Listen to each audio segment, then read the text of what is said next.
gonna piss on you. I think we went live just as you said that too. All right, this is the sound check portion of the show. None of the above. I want to piss on you. Drip, drip, drip. Tell you, it never gets old. My father-in-law was, I don't know, he was on Netflix or Amazon or one of them, and he started watching Chappelle Show, and it was the Clayton Bigsby one. Oh, and he's dying laughing. Right? And who is this? My father-in-law. Okay, he'd never seen it before. No. Wow. And he just could not believe it. And I could hear Kathy upstairs because I was downstairs. I think I was playing zombies or whatever. Yeah. Sir, my message is simple. And he just could not believe it. It was like, oh, Joe, it gets better. Yeah. It gets so much better. Yeah. So it was just really funny. It's a guy in his 70s being introduced to Chappelle. Yep. So again, this is the sound check portion. I don't hear any. The goose is loose. Any sound check confirmations? It's my beer. They deserve to die, and I hope they burn in hell. Oh, it's delicious. Y'all want to see my face? Anyway, hey, come on, sound check. Oh, Uncle Fet's gonna pop in.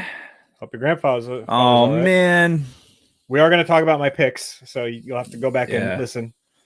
But prayers for your family, Bronco.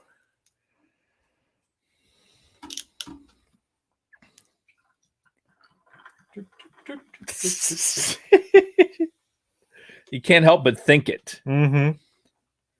Well, it's actually another skit from Chappelle's Show that I think about when I say that. You know, when they did the Mad Real World, and they're in the juice bar, they're making juice, and Tron is making juice, and he's like, he puts like the blunt in there. He's got some like cognac. He's like dripping. He's going drip, drip, drip, drip, drip. That's what I think about every time. Oh my God! Blink twice if you can hear me. All right. We got Sean Roberts in the house. Yeah, appearance by the Worshipful Master.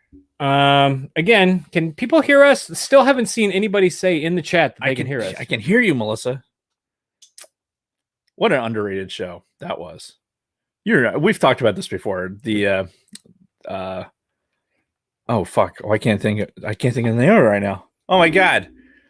What is wrong with you? Oh, my brain. It's so big. What's the matter with me, baby? What's the matter with you? I know. Fuck.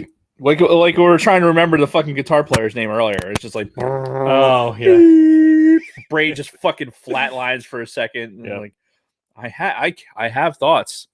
Yes, we can unfortunately hear you both. All right, we appreciate it. That definitely sounds like a personal problem. Indeed. I'm gonna have to kill that heater. It's hot. The heater is on. It's on low. What the fuck? Dude? I don't know. It's a weird time of year. Of the year. Jesus Christ. I'm sitting here thinking, thank God the heater's not on. Otherwise, we'd be dying. The heater was on. God damn it, Jason. Coach McGurk. God damn it, Reggie Ray. Coach McGurk. What was that? What was the name of that show? McGurk. I have no idea what you're talking about. Home movies. Oh, that was a you and John thing. Yeah. I'm sure you've been subjected to it, though. He made me watch a couple episodes. Yeah. It's fucking hilarious. Home videos. It's fucking great. But unfortunately, it's a very limited audience because there's nobody, aside from my kids, because I made them watch it, so it became part of their vernacular. Mm-hmm. Yeah, otherwise it's it gets lost on people, which is a shame because it's fucking hilarious. Oh, yeah. Well, there were a lot of those types of shows that you guys are really into that had a very cult following, but not a lot of... Squidbillies. Squidbillies was another one. Yeah. That show was just fucking disturbing. What was the one with Jack Black, but he was like Take On Me, kind of animated? He had me watch an episode of that too. I don't remember. Yeah. I don't know. That's not one. That's not one that makes the greatest hits. All right, so people can hear us, so that's good. All right. Are we ready to go? It's going to be a long show, so we should probably get live. That's true. Yeah, we got a lot to cover. So, all right. Let me just make sure we're still recording. We are. Hello. All right. Give me a countdown. Ready, set. We shouldn't have made it a separate thing. Oh, that's overlay. Never mind. Ready, set, go.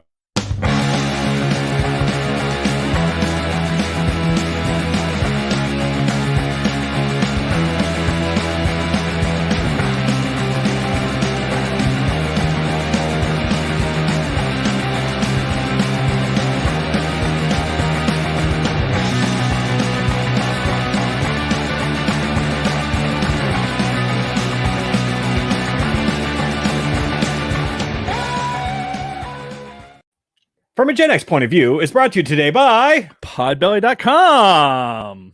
I thought you were going to say our merch. It should be our merch. Yeah. By the by, if you haven't already, please find us on Teespring.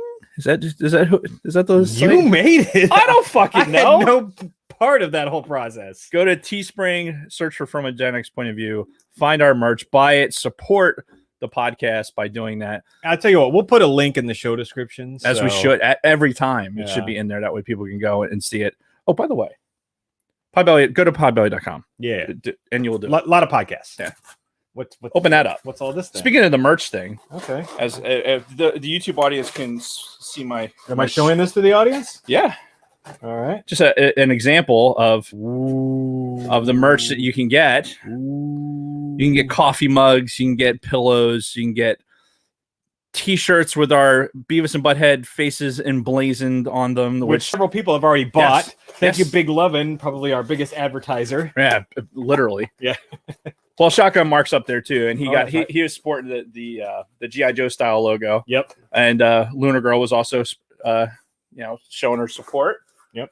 By wearing one of the shirts today, and please, by all means, if you do buy some merch, fucking tag us in it. That way we can see it. In either the private Facebook group or on Instagram. Yeah, it's on Instagram. That way, our social media director can see it and let us know that that's happening. You know what I'm just thinking? What's that? We should probably have our social media director also look to see if we have 5-star reviews. We're starting to ask for a lot. We are. And considering we're not paying her, Yeah, that's true. it's But since I said 5-star reviews, that was supposed to be like this like cue for you to like look for them. what do you think I'm like, doing? drinking. It took you a second. I'm slow, and I'm drinking, by the way, for the first time in 2 months. I'm drinking some Grey Goose alcohol because apparently the people that we're talking about today loved to imbibe in some vodka. Yeah, look, Metallica was all about the drinking. Yes. As we relearned this morning when we watched the Behind the music with Metallica. So yes, I am also imbibing a little bit of stateside. Thank you, Sean. A little stateside bourbon to go along with this, and I have also not drank probably since the last time you drank. Nice. So we'll see how this one goes. Yeah, we'll see. Could be an interesting evening. Speaking of 5-star reviews, yeah, we have a new one. Shit. It's Look like at how it's like good I you am. knew. So this is from Justin No Snooze. It was given to us on February 14th, Valentine's Day. This was his Valentine's Day gift to us. Titled Gen X. I love this podcast. These guys are so funny. Amazing podcast to listen to. Definitely recommend with a flexed muscle emoji. Nice. So, clearly referring to me. Strong. Yeah. Strong. So thank you, Justin No Snooze. The irony is how much work you've had to put in to get those guns going, and I do nothing at all. I'm just saying. Hey, we haven't had our arm wrestling rematch yet. We have not. This is not going to be the night for it though. Probably not. I'm too fucking. I'm still banged up from. Yeah. Anyway, what are we talking about this week?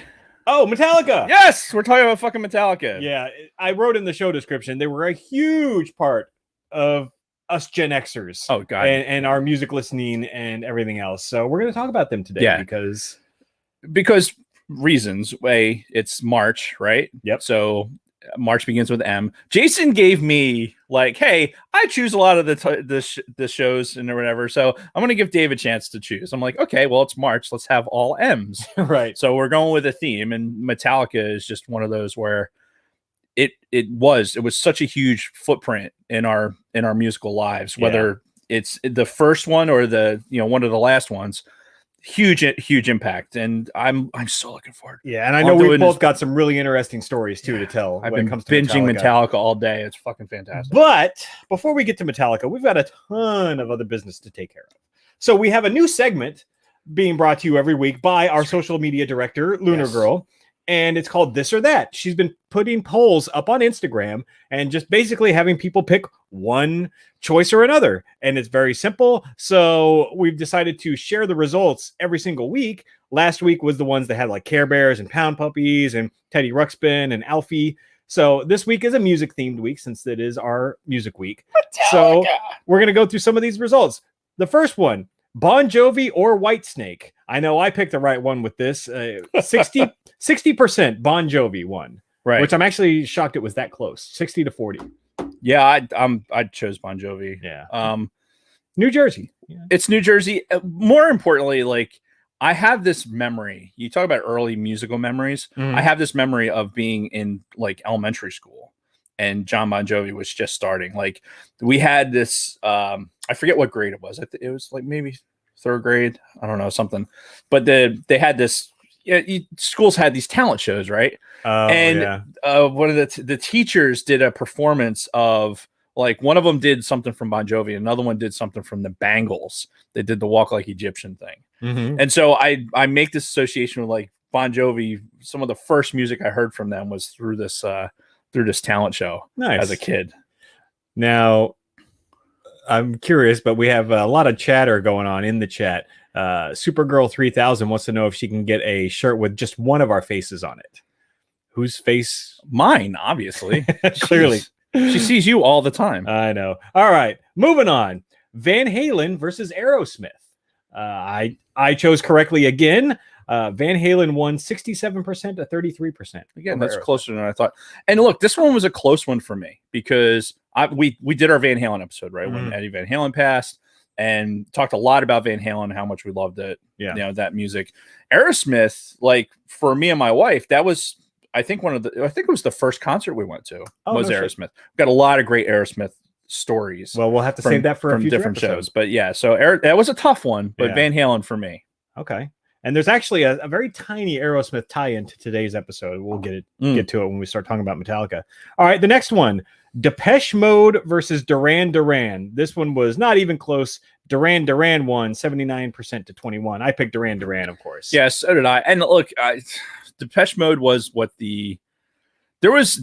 So I skateboarded, right, for a good long while, and I kind of associated myself with a little bit with that clique. And the kind of the skater clique had a lot of like Depeche Mode and some other music that I just wasn't interested in. Yeah. Fun fact, I actually walked away from, I was at South by Southwest in Texas, and I walked away from like a Depeche Mode was playing something, and I was like, yeah, this sucks. I'm gonna walk away from it. Yeah, one of my earliest musical memories was me and my best friend Rob. We loved the song Wild Boys by Duran Duran. Do you remember that song? If I heard it, I'd probably remember. It was not a mainstream song, but for some reason it really kind of caught our attention. And they obviously had some other really good hits too. So. Yeah. For me, that was easy choice. Yep. All right. Next one, Quiet Riot versus Twisted Sister. I picked the majority again. Twisted Sister won 67% to 33%. I never cared for Quiet Riot. I mean, I only know one song of theirs, Come On Feel the Noise. Yeah. I don't know what else they have, honestly. Whereas Twisted Sister has a handful of good songs, and then Dee Snider, he's a whole show topic in himself. Yeah, no kidding. Like the shit that he's done over Is the he years. Still on the radio? Like he had his own show for a while. Yeah, he actually made a cameo appearance in the last season of Cobra Kai. They went to a Dee Snider concert. Of course they did. Yeah. So he's still around. Here's a good one. Journey versus Foreigner. Again, I picked the majority, 87% for Journey over 13% Foreigner. Again, and that came down to Journey for me. I knew more of their titles I actually Googled it. I'm like, between these two that I don't really have a thing one way or another for. Between these two, how many song titles do I remember? Right. And going through it, I'm like, oh, the Journey had a lot more songs that I'd never really associated with them. Yep. Oh, sidebar, Journey's Open Arms was also in season 3 of Cobra Kai. So Cobra Kai obviously is a Gen X staple. Indeed. Shotgun Mark's in the chat. Shotgun Mark, what's up, man? We were just talking about you and your shirt and your lack of shotguns in the background of your picture. So the next one is Lita Ford versus Joan Jett. Pick the majority again. Joan Jett won 67% to 33%.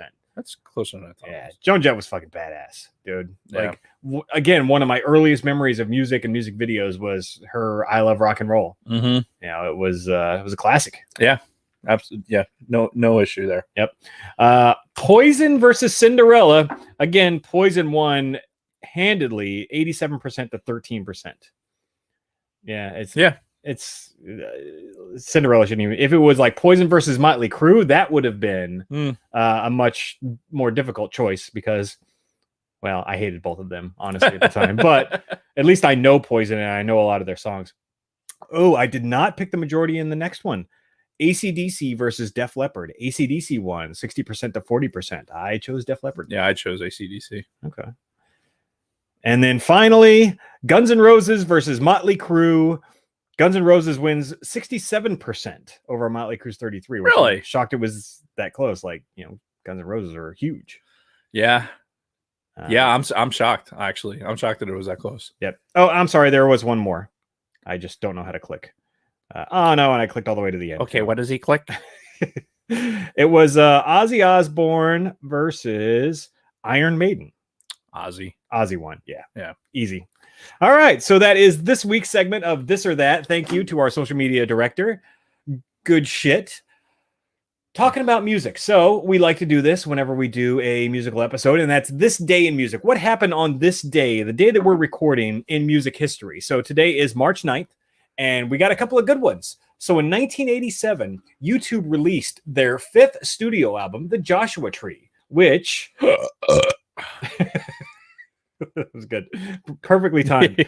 Which features the singles Where the Streets Have No Name and I Still Haven't Found What I'm Looking For. The album became the fastest selling in UK history and the first album to sell over 1 million CDs. Like specifically, they reference CDs. Right. So U2's The Joshua Tree was the first compact disc to actually sell 1 million copies. And honestly, it's the best U2 album. Like musically, I think it's their best work. Yeah. I'm a U2 fan. Some of their modern stuff I'm not really into, but like you go back to this, it's fucking good shit. So good. It's so good and appropriate too because we're right around St. Patty's Day. St. Patty's Day is coming up. Yeah. And this is that's Irish. It is Irish. U2 is also Irish, aren't they? Yes, they are. Hence making that connection. Yeah, yeah, very good, very good. The two shorter penises touching because it's Irish, right? that's if you be Irish, we can be self-deprecating, right? Like that's how that works. You can't say that; only we can say that's that. Right, motherfucker. All right. The other big thing that happened, no pun intended, in 1997.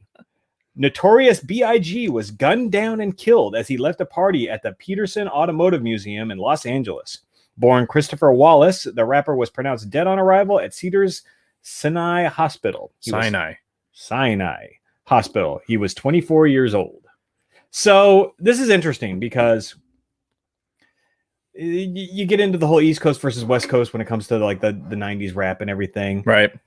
At this point in 97, I had just gotten to Jersey. Okay. Right. So I got to Jersey November of 96. So I hadn't been here for very long. I was still kind of getting acclimated. And all I fucking heard about was people talking about this fucking Puff Daddy guy and this Notorious Big guy. I'm like, who the fuck are these guys? Because I guess they were really an East Coast thing. Where they were big out here, but out in the West Coast, I didn't know who the fuck they were. I know who fucking Dre and Snoop Dogg were. Right. But these guys, Puff Daddy and fucking Notorious Big, no fucking clue. B.I.G. I know. I'm being facetious. So, but then I get out here and this immediately happens not long after I get out here. And then now it's like, he's like this fucking musical god. Right. And everybody's fucking talking about him. I'm like, I've never heard of this motherfucker in my life. Honestly, it doesn't really move the meter for me at all. Like it just doesn't. It's a shame, and it's one of those where it was like an unsolved thing, kind of like what's his nuts? Oh, fuck, the other rapper that Tupac. Yes, Yeah. thank you. Yeah, and I knew Tupac. Yeah, see, and I knew Tupac when he was in Digital Underground. That's right. Jason knows things about Tupac, Yes, but not Notorious B.I.G. right. So Cedars Sinai Hospital, like anything that happens in fucking L.A., they all seem to go to that hospital. So much so that when I took the tour, like we did the TMZ tour in Hollywood, and they drove by the hospital, I think they'd given a list of what famous people are in there at that very moment. Oh wow! Like it seems like everybody, that's the hospital that they go to. Ah, okay. So I guess if you really want to see famous people, you should be like parked in the emergency room or something. Right. You can see all these idiots come flying in. That's good. Good stuff. So yeah, that was this day in music. You know, speaking of California, I think it'd be a nice segue into your week. I think that would be a perfect segue. So let's talk about our weeks. So last episode, I mentioned that I was taking some time off and we weren't recording. What I didn't mention last episode, because I know my mother listens to this show, is that I actually planned a surprise trip out to California. So last Sunday, I just popped in, didn't tell anyway. The only person that I told, I coordinated with my stepmother, and she kind of helped me come in under the cover of darkness. And I surprised my father first and spent a day with him in California, and then surprised my mother a couple days later. So again, nobody knew I was coming in, and it was fucking awesome. Like this short week that I had there, it was great. Like so many good times, you know, just that surprising my parents, first of all, is always fun to do. Right. Though I think my dad was kind of annoyed by it. He mentioned several times, he's like, well, shit, if I knew you were coming, we could have planned this and this. And I'm like, well, you know. Yeah, well, that's the whole point. Yeah. You weren't supposed to know I was coming. The surprise was worth it. And then probably the highlight of the whole trip was getting to see my brother. I haven't seen him in about 7 years. He had some legal troubles and he had to go away for a while. And, you know, again, he and I hadn't seen each other in about 7 years, but he's doing fucking great now. And yeah, we spent a lot of quality time together, and he and I haven't had any really good quality bonding time together in a long time, like more than the last time we saw each other, like over a decade, you know, because I've been out here and, you know, he's had his own thing going on out there, and it was great. We played chess. We played a lot of chess because while he was away, he learned how to play chess, and he's really good. And yeah, we had some fucking fierce battles. I think we played we played 9 games total of chess over the course of 2 days. Right. He ended up winning 5 of them. I ended up winning 4. Nice. So he got me by 1, but yeah, we had a ton of fun. That's awesome. And I remember you were talking about it when I picked you up, and it's one of those things I'd love to get back into. You know, chess in particular, because it's such a good ethereal kind of, you know, match against people. Yeah. But since you've been playing, I haven't played in forever, I think I need to practice. Well, before I offer myself up to get beat. So, and to be fair, this is the first time I played in a long fucking time. Oh, well, that makes me feel a little better, I guess. But it was good. It was a lot of fun. I ate so much food, so much bad food, completely broke my fucking diet that I was on, that I was doing so well doing. But again, it was worth it. And then the pictures. So if you follow me on Instagram or if you're friends with me on Facebook, I was going through a bunch of old pictures and stuff at my mom's house, and I found some shit that I hadn't seen in a long time. Some stuff I don't think I'd ever seen in my life. And I'm just like, fuck it, I'm just going to post these online because there's some gems in there. There are definitely some fucking gems in there. Yeah. So I posted a ton of old pictures of myself. We could dedicate an entire episode just to that time frame of Jason's life. Yeah. So I've been on this weird picture kick because after I got back to Jersey, I went into our garage and I pulled out our big Toda pictures and I started going through that stuff. And I found some more embarrassingly cool pictures and posted those online. So I've been really just kind of on this old photo kick, but it's been fun. It's been good kind of looking back. And God, I forgot so many things about me in the past. I forgot I was rocking a mustache for the longest time in the Air Force. Like when Kristen and I were first dating, I had a mustache for the longest time. And I don't know why. I don't either. I had some great flowing locks of hair. He did. It was. We're rocking a mullet at one point. Oh yeah. Oh yeah. I think the best pictures, if I had to grade them, I think the best ones were the mullet and the introduction of cowboy boots, like the opening of the cowboy boots. I was just like, that looks like a very interesting snapshot into Jason's life just then. Like putting these cowboy boots on. Yeah. I think I asked you if you still owned a pair of cowboy boots. Pretty sure I still have those black ones somewhere. Yeah. I think they're somewhere in the garage. That's really funny. Yeah. I went through a phase. What can I say? And, you know, it was pretty easy to fall into it growing up in Bakersfield, California. But I digress. Oh, by the way, looking through a bunch of the old pictures of when Kristen and I were first dating, so many pictures of me in my underwear. Like, you have no idea how many pictures there are, different pictures of me, like, in my fucking underwear in this fucking box. She had problems. That's disturbing. Yeah, indeed. So, tighty whities? Some of them. I mean, I think I pretty much graduated to boxers fairly early on in life. Dude, the only, I think I went from underoos to boxers and then was in boxers up until basic when they forced us into tighty whities again. Right. Which, what the fuck, man? Well, and you know, those ones gave me like fucking rashes too. They like, were made out of side. fucking cardboard. They might have, you know what? They might as well have been made out of fucking Irish wool. Yeah. You know, the kind of shit that you wear as a sweater, but you have to wear a shirt underneath it. Otherwise, you're going to fucking look like you've been attacked by some steel wool. Like that. Horrific. Supergirl 3000 in the chat is threatening to release pictures of me, one a day. I'm assuming in my boxers. That would be fucking hilarious. I would applaud that. Yeah, quite frankly. Yeah, but yeah, it's fucking tighty whities, man. Nope. Yeah. So had an interesting thing happen on my way out to California. So first of all, you drove me to the airport and picked me up. Thank you. You're welcome. And you were rewarded with some nice food and dessert today for your efforts. But indeed. I still have some dessert left too, by the way. Oh, Nick, if you're watching. And yeah, going out was a little interesting because so I was flying on Spirit Airlines, budget airline, right? I paid $80 a ticket, something like that. Or no, $80 total for a round trip ticket from Philly to LA nonstop. That's fucking dirt cheap. It is dirt cheap. I don't know if I've ever paid that low of an amount for a plane ticket to go from Philly to LA ever in my life. Yeah.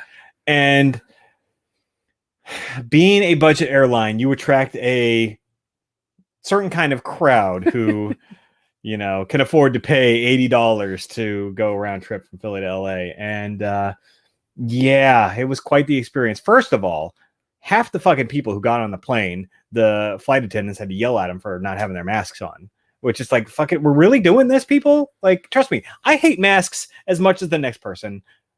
But it is the fucking rule, so just fucking do it. Yeah. You know, I mean, why? Why do people have to still be told this? And then I don't even want to speculate. I'm pretty sure the argument started because of masks. We close up. We're taxiing. We're on our way to the runway. We've been taxiing for a while.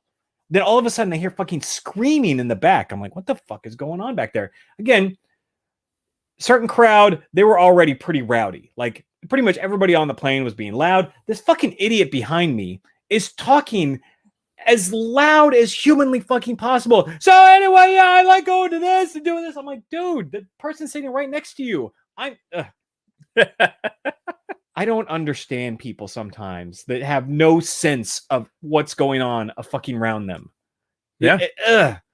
That's the majority of people. Yeah. They are fucking idiots. Yeah. And they've never been on an airplane before. Like, yeah, we get it. There's ambient noise and everything else, but you can carry on a normal conversation. Because I was trying to sleep at that point. I was fucking tired. It was a red-eye flight. Right. I wanted to sleep on this fucking plane. And no, this dude was talking as loud as humanly fucking possible. But anyway, I hear this screaming coming from the back of the plane. I'm like, are these people getting that fucking rowdy? Then all of a sudden I see a flight attendant walk very fast up to the front. She's like, we're kicking her off. I'm like, oh. So apparently the flight attendant got into an argument with one of the passengers, probably about a mask. And at some point in the argument, the passenger spit on the flight attendant. So we're damn near to the runway at this point. And we fucking stop. We turn around, we go back to the parking space, and they kick this bitch's ass off the plane. I love it. And we lost about 45 minutes of time. Oh, because of that. easily. Yeah. Because it is a long taxi to get to the end of the runway from Yeah. Philly, especially from what were you in D terminal, D or E terminal. Either way, Yeah. you're taxiing to the far end of the fucking airport, and then for that to happen, and it's probably the flight attendant that was damn near getting ready to fucking sit down and buckle in. Yeah. We're probably that close. Yeah. And the flight attendant, super tall black woman. Right. Like, she looked like she could have kicked the shit out of anybody on that fucking plane. And I'm like, it must have taken. This is the person you chose to pick a fight with. Right. Your drunk ass. Yeah. And like,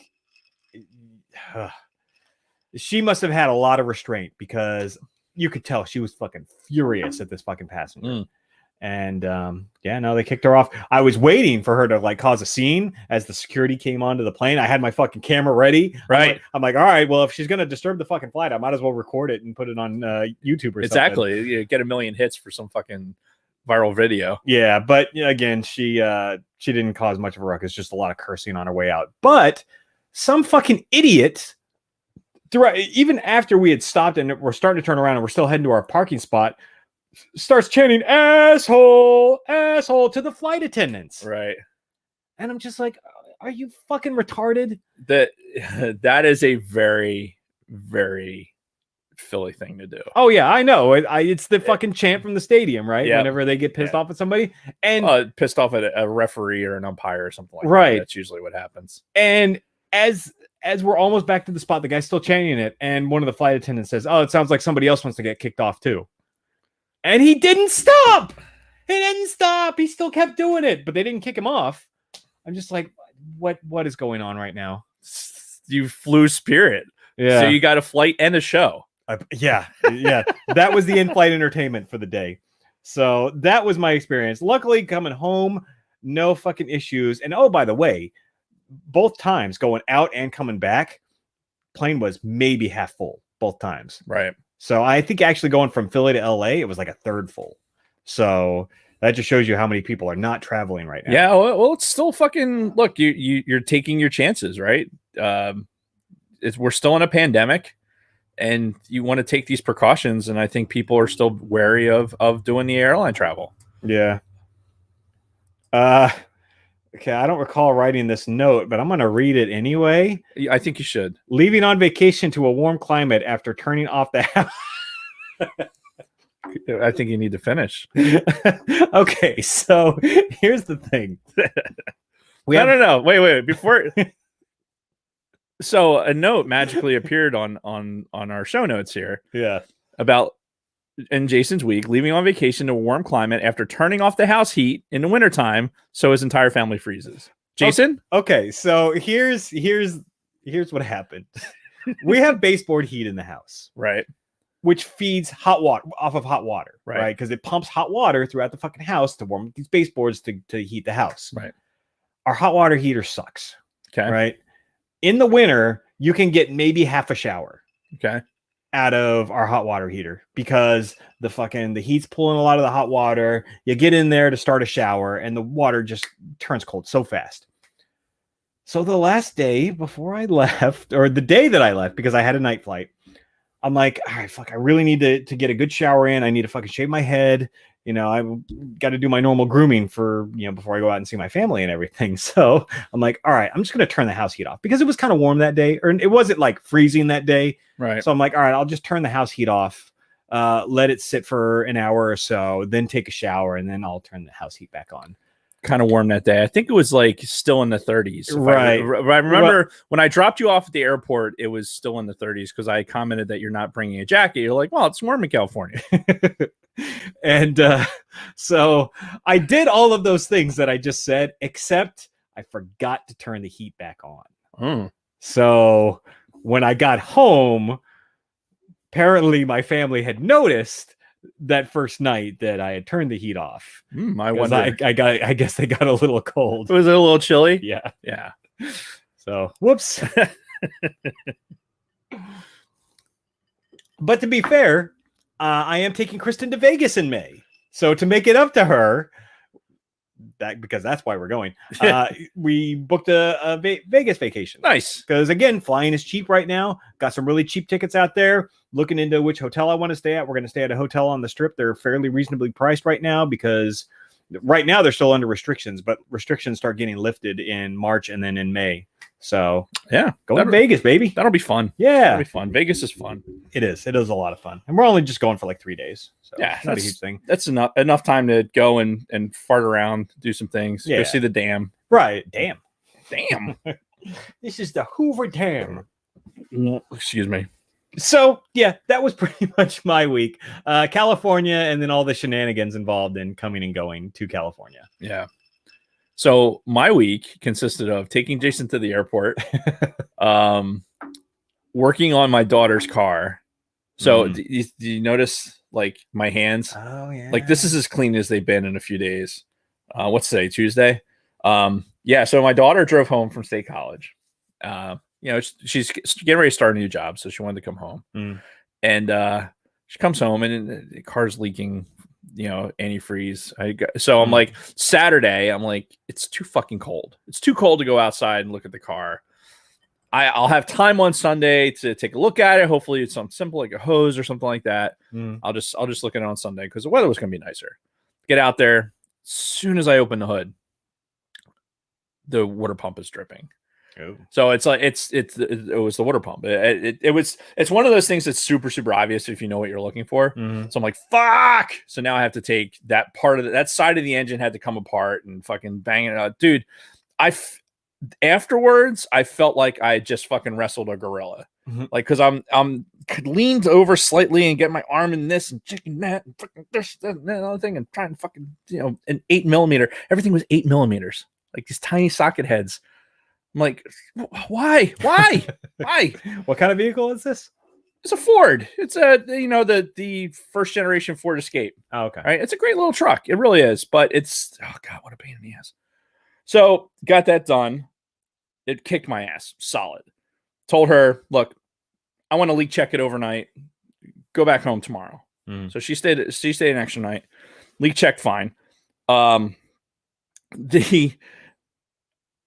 after I did the water pump, I drove it to the fucking get the oil change because I don't do that anymore. I am perfectly capable. I am a reasonable mechanic, right? Sure. I can do pretty much everything in a car. Changing oil is just too fucking messy. You got to get rid of the oil, everything. I'd rather pay to have that fucking done. Yeah. So I'm exhausted. I'm sitting there waiting for the oil change. It's one of the drive-through ones, and the dude fucking pops the air filter out because, they're trying to sell you all this shit, right? Of course. Dude pops the air filter out. It's got a giant fucking like chunk missing in the air filter, right? Air filters they're usually made out of some sort of paper, right? Yeah. And they take it in. It's like, hey, look, this is kind of dirty. You're like, well, yeah, that's kind of dirty. Put it back because I'm not giving you $25 to fucking change it. So he's holding it. And it was one of those deals where he opened the thing up and pulled it out, and I could see it through underneath the hood. I could see the thing like, what the fuck? And he's standing there going, what the fuck? Right. And then it kind of looks in, and a squirrel or a chipmunk or something obviously had started the nest in there. Oh, shit. Yeah. So and she's like, oh, my fuel economy is really bad. I'm just like, oh, it's probably struggling to get air into the fucking engine because of this nest that's living in your fucking air filter. So I paid the $25 and had the dude vacuumed it out and everything else. So I was just like, this is wow. I mean, I would have never noticed it because I checked her fluids and everything else, because it's your kid. They're fucking driving. You want to make sure that everything's tip top, or as much as you can make it anyway. Sure. And yeah, fuck, like this giant air filter is about yay big. There's like this much of it missing from this fucking squirrel or whatever in there. It's too funny. And yeah, honestly, dude, I haven't done shit. Like it's been work has been draining, and then I don't have energy for anything else except do a little bit of lodge stuff, which I'm not as on top of that as I like to be. But I am playing a lot of fucking zombies. Okay. Because even after the I had the Lego hands for the past few days, right? Because of the working on a car, but the Lego hands support holding a controller. My thumbs work just fine. Yeah. And honestly, it's just the new zombie mode came out. It's like this outbreak mode. Mhm. And you've played Destiny, right? Very, very little. It's that open world concept, right? Sure. So basically, it's zombies open world. Oh. So they like put you in this thing. It's like you have this objective to go do. There's all these little side things you can go do. Like, oh, I'm gonna, do this. I'm gonna kill this many zombies, or I gotta, there's all this extra shit. And it's not confined to this small map. It's this huge area, right, that you can get in a vehicle and drive around and do it. Dude, it's fucking great. Man, they're going all in on these zombie maps. Oh, dude, this has been the best zombies like sequence to come out on a game that was kind of crap. Yeah. Like that Black Ops game is not a very good game, like by itself. Hmm. Like the multiplayer and everything else is not as good as Modern Warfare. But the fucking zombies, the tits, the absolute fucking tits. It is.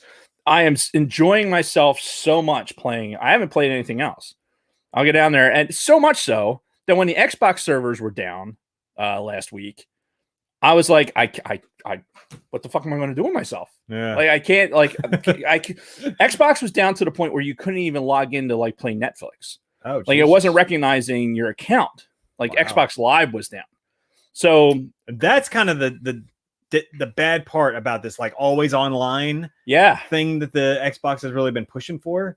Yeah, because even though you own the game, unless it can verify that verify your live account, it won't let you play it. Yeah. And so I couldn't get, even though I play solo in zombies, just because unless I'm playing with somebody I play with all the time, nobody's going to do it the way I do it. And I'm not great at it. Don't get me wrong. I'm not like the bee's knees with killing zombies, but I really fucking enjoy it. And I don't need somebody else sticking it up. But I highly encourage, if you are playing zombies, please get hold of me, because I would like to see how it is with other people. Yeah. To see how far we can go. Are you still playing it on the PC, or are you back to the Xbox? So that's the thing. Like I bought it for the PC because Xbox Live was down, so I've been doing both. So if I'm like haven't done a lot of screen time that day, I might go on the PC to do it. And I vacillate with this whole idea that maybe I'll start leaning into PC more, right, for some of this gaming. And then I'm frustrated by my coordination isn't as fast as it is on the controller. Right. So even though the graphics are fucking better, like it is a much better play on the PC. But you just got to learn the controls. Yeah, I got to learn the controls. But there's something to be said for like, okay, I need to get my face away from the screen, get more than 3 feet away from the screen. And sitting there with the console, it's completely brainless, dude. All I'm doing is fucking, sitting there with the controller. And then next thing, so Dragon Buddy, buy Cold War. Yes, do it. Lunar Girl, let him buy Cold War, so we can play zombies, and we'll stream it on the Twitch, indeed, and see how that goes. But yes, I love it. There's even more stuff coming out for the zombies too. Like they're going all out with it, and they're hitting home runs right now. So I hope it can. Even if it stops right now, it's still really good. It's been a really good release. That's great. So that's pretty much it. That's all I've been doing. All right. So that being said, we ready to move on to our main topic? Dude, let's talk some fucking Metallica. Metallica, yes. Dude, I've been so stoked to do this episode. The fact that we had to wait 2 weeks for it too is a little like, yeah. Well, it helped me though, because right off the bat, I think I've mentioned on the show before, I subscribe to the Apple Music, right? Which is one of many music streaming services out there. The Apple Music is just convenient because I've got the Apple phone and the fucking watch and everything else. So there is a whole slew of fucking Metallica on there. They've got all of their old albums from our time, right, and a ton of new shit that's been released after. They've got, just for example, a deluxe version of Kill 'Em All, which has like fucking 30 tracks on it. So like in addition to the original 11 tracks or whatever, there's like a shitload of live and fucking demos and all kinds of stuff on this. So there is a sea of Metallica content out there if you have one of these services. Yeah, we were talking about it before the show. Like I am a late bloomer when it comes to Spotify, right? My daughter's been using it for years, really enjoys it. We have a Spotify premium account that comes with our phone subscription. So I've been doing the Spotify thing. However, Mhm. in preparation for this, being a Gen X podcast, I think I've talked about it on the show. I have my iPod Nano from back in the day, the old 30-pin fucking iPod Nano. Yeah. And it still works great. It just progressed on through other shit and with the iPhone and all that. Yeah. So I plugged the Nano into my car, right? And it goes through the Ford Sync system or whatever. So it's like on screen. I can boop, boop, boop, I can scroll through everything in the Nano. Yeah. So I'm like, well, it's fucking Metallica day. So I'm gonna go on there and fucking go into my 666 songs on my iPod Nano. That's completely a coincidence, by the way. Right. and fucking boom, and started playing it. And it's all the old stuff. It's like a snapshot from like whatever 2010, maybe up to 2010. So but it's only the music I had at that moment. Right. It was great. It was great. The only thing I will say is I think some of the MP3s were ripped off of maybe a CD that wasn't as clean as it could have been. Oh yeah. Because that back in the day, right? How do we populate our iTunes library? We either fucking got it over, other means that we'll talk about later, or we, ripped it off of CDs and put it into our stuff. So I think there was my Ride the Lightning CD, I think was dirty because some of the songs were like skipping. Like, okay, yeah, that's interesting. That happened to me back in the day a couple times. Yeah, I mean, and you don't notice until you listen to it later, but that's how I listened to it. But as we were sitting in here having our dinner, I had the Spotify playlist playing. I'm like, oh, let's see what This Is Metallica looks like on Spotify, and it's great. Yeah. There's a really good selection in there. So we are super fortunate to be sitting here in a time where you can either have the fucking albums through a subscription with Apple Music, or you could still have it on your fucking MP3 player, or you could have it on Spotify, or you could go on YouTube and watch all the fucking videos. We have all of this at our fucking little digits, our little fucking dick beaters. It's like right there in front of us. And it couldn't be better. Like there was never a time getting ready for this show that you thought like, oh man, I'm not going to be able to listen to that. Because it's all there. Yeah. Everything is there. And it's fantastic. And honestly, I really feel like Metallica had a huge part in that. Well, yeah, because of the whole Napster deal. Yeah. And we'll talk about that. And actually, that's going to be an entirely different episode in itself, is the Napster, Kazaa, pirating, going through to eventually Apple Music and everything else. But we'll get there. So the way we're going to break this down, we're going to talk about our history with Metallica, how each of us kind of came across them, how we ended up becoming the super fans that we are. And then we just got a few different discussion topics. We're not going to go through the whole history of the band. No, you don't need us to do that. Yeah, it's well documented out there. Go watch the Behind the Music that was created by VH1 back in like 2000. That's a really good history of the band up to that point.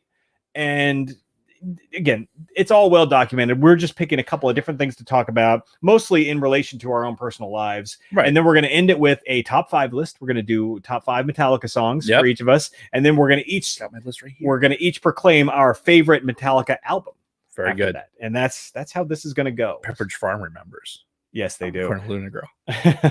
So, all right. We're going to start off with our history. I guess I'll start since I always do. You should. All right. Something that they mentioned in that Behind the Music documentary, because I rewatched that in preparation for this, was the fact that Metallica had no exposure on things like MTV or even really mainstream radio play. They built their audience through their live shows and through word of mouth. So I was never exposed to Metallica until I knew of them. I knew they were a rock band that existed, but I had never heard their music. Kids at school, would wear Metallica shirts. It was always like the dirty kids, kind of like the super poor white trash people that you look at them and like that guy hasn't showered in like 5 days. The Beavis and Buttheads. Yeah, but they had Metallica shirts on, right? Yeah, but not knowing the band, all I know is okay. Well, this fucking bum over here is wearing Metallica shirts, so why the hell should I seek them out? And it just never really entered into my clique. Until the video for One happened, which was from Injustice for All, which was their 4th album, right before the Black Album came out. Yes, and there was a music video request channel that was part of my cable service. It was called like Viewer's Choice, where people could dial in a number and they could pay $3 and put in a code to watch a music video. Now, you didn't have to pay for it. If somebody else bought a video, then you still got to watch it. Right. In the meantime, while nobody was buying anything, you just watched the fucking menu with all of the names of the bands and the videos. Huh. And that's the first time I saw Metallica's One, was on this Viewer's Choice like video request service through my cable company back in the day. And this was the version of One, because you know the one that everybody knows is the one that has the cut-in movie scenes from that Johnny Got His Gun or whatever. Yes. This version was just the band playing. There was no cutscenes from the movie at all. Right. So there was a version of that video that's just the band, and that was the first one that I saw. And listening to the song and watching the band, I'm like, oh, this is kind of cool. This is that Metallica group that I keep seeing the t-shirts of, and have never heard any of their music before until now. Yeah, the song's pretty badass, especially when they, get into the end.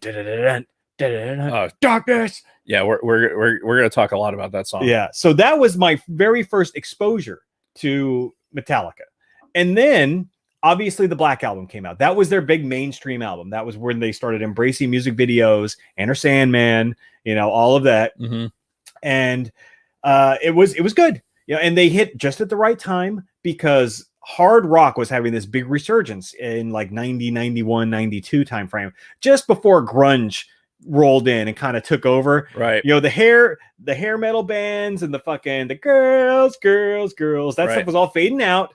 And it was like the Guns N' Roses and this fucking hard rock that was starting to become on the forefront. And, again, the Black Album came out. So everybody knew Enter Sandman and the singles that followed that. And obviously I liked it. I enjoyed it. I bought the Black Album. Like, oh, this is fucking cool. Good shit. Still completely unaware of their material from before.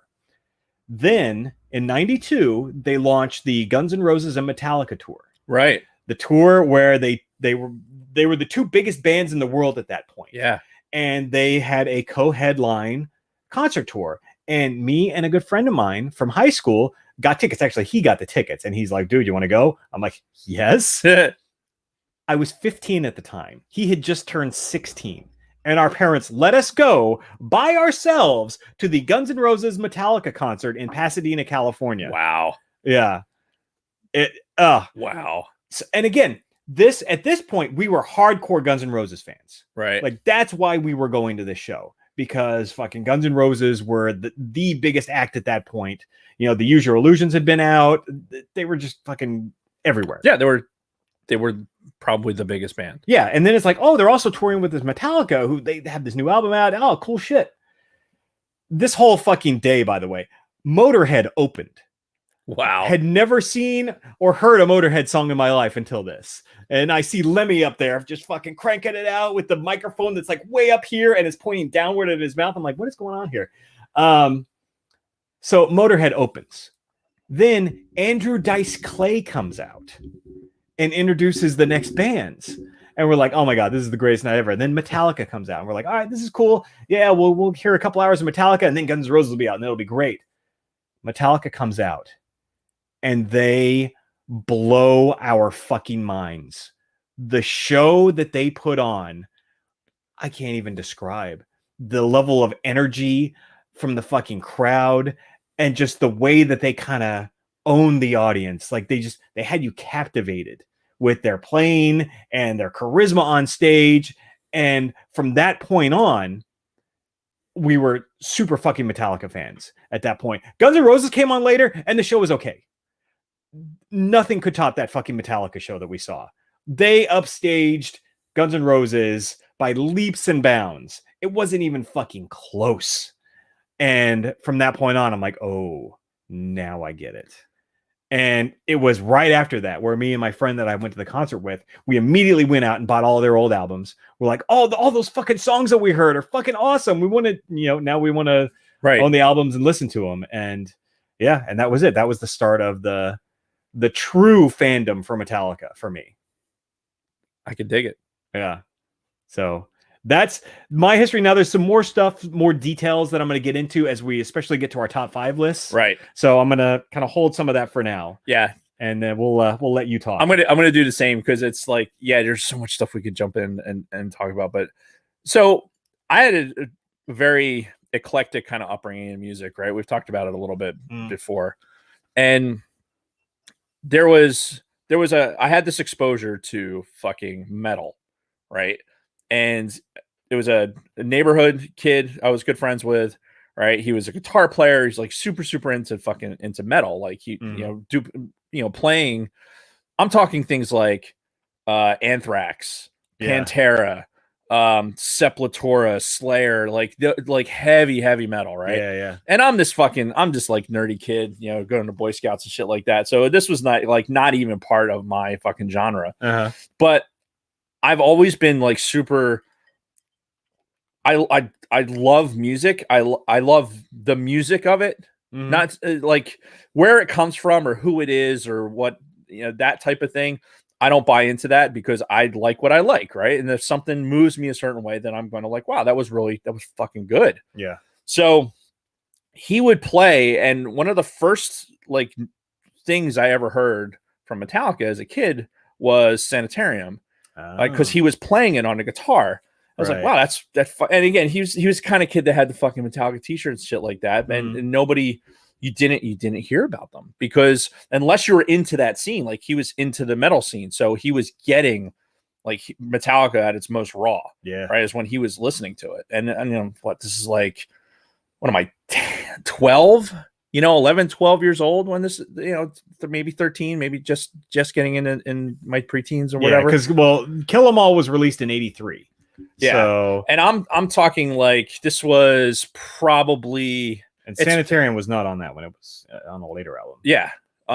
This was, I'm talking like probably just before Injustice for All came out. Like Master of Puppets had just come out. Okay. Like that kind of time frame. Because again, think of the age group, right? Puppets comes out in fucking 86.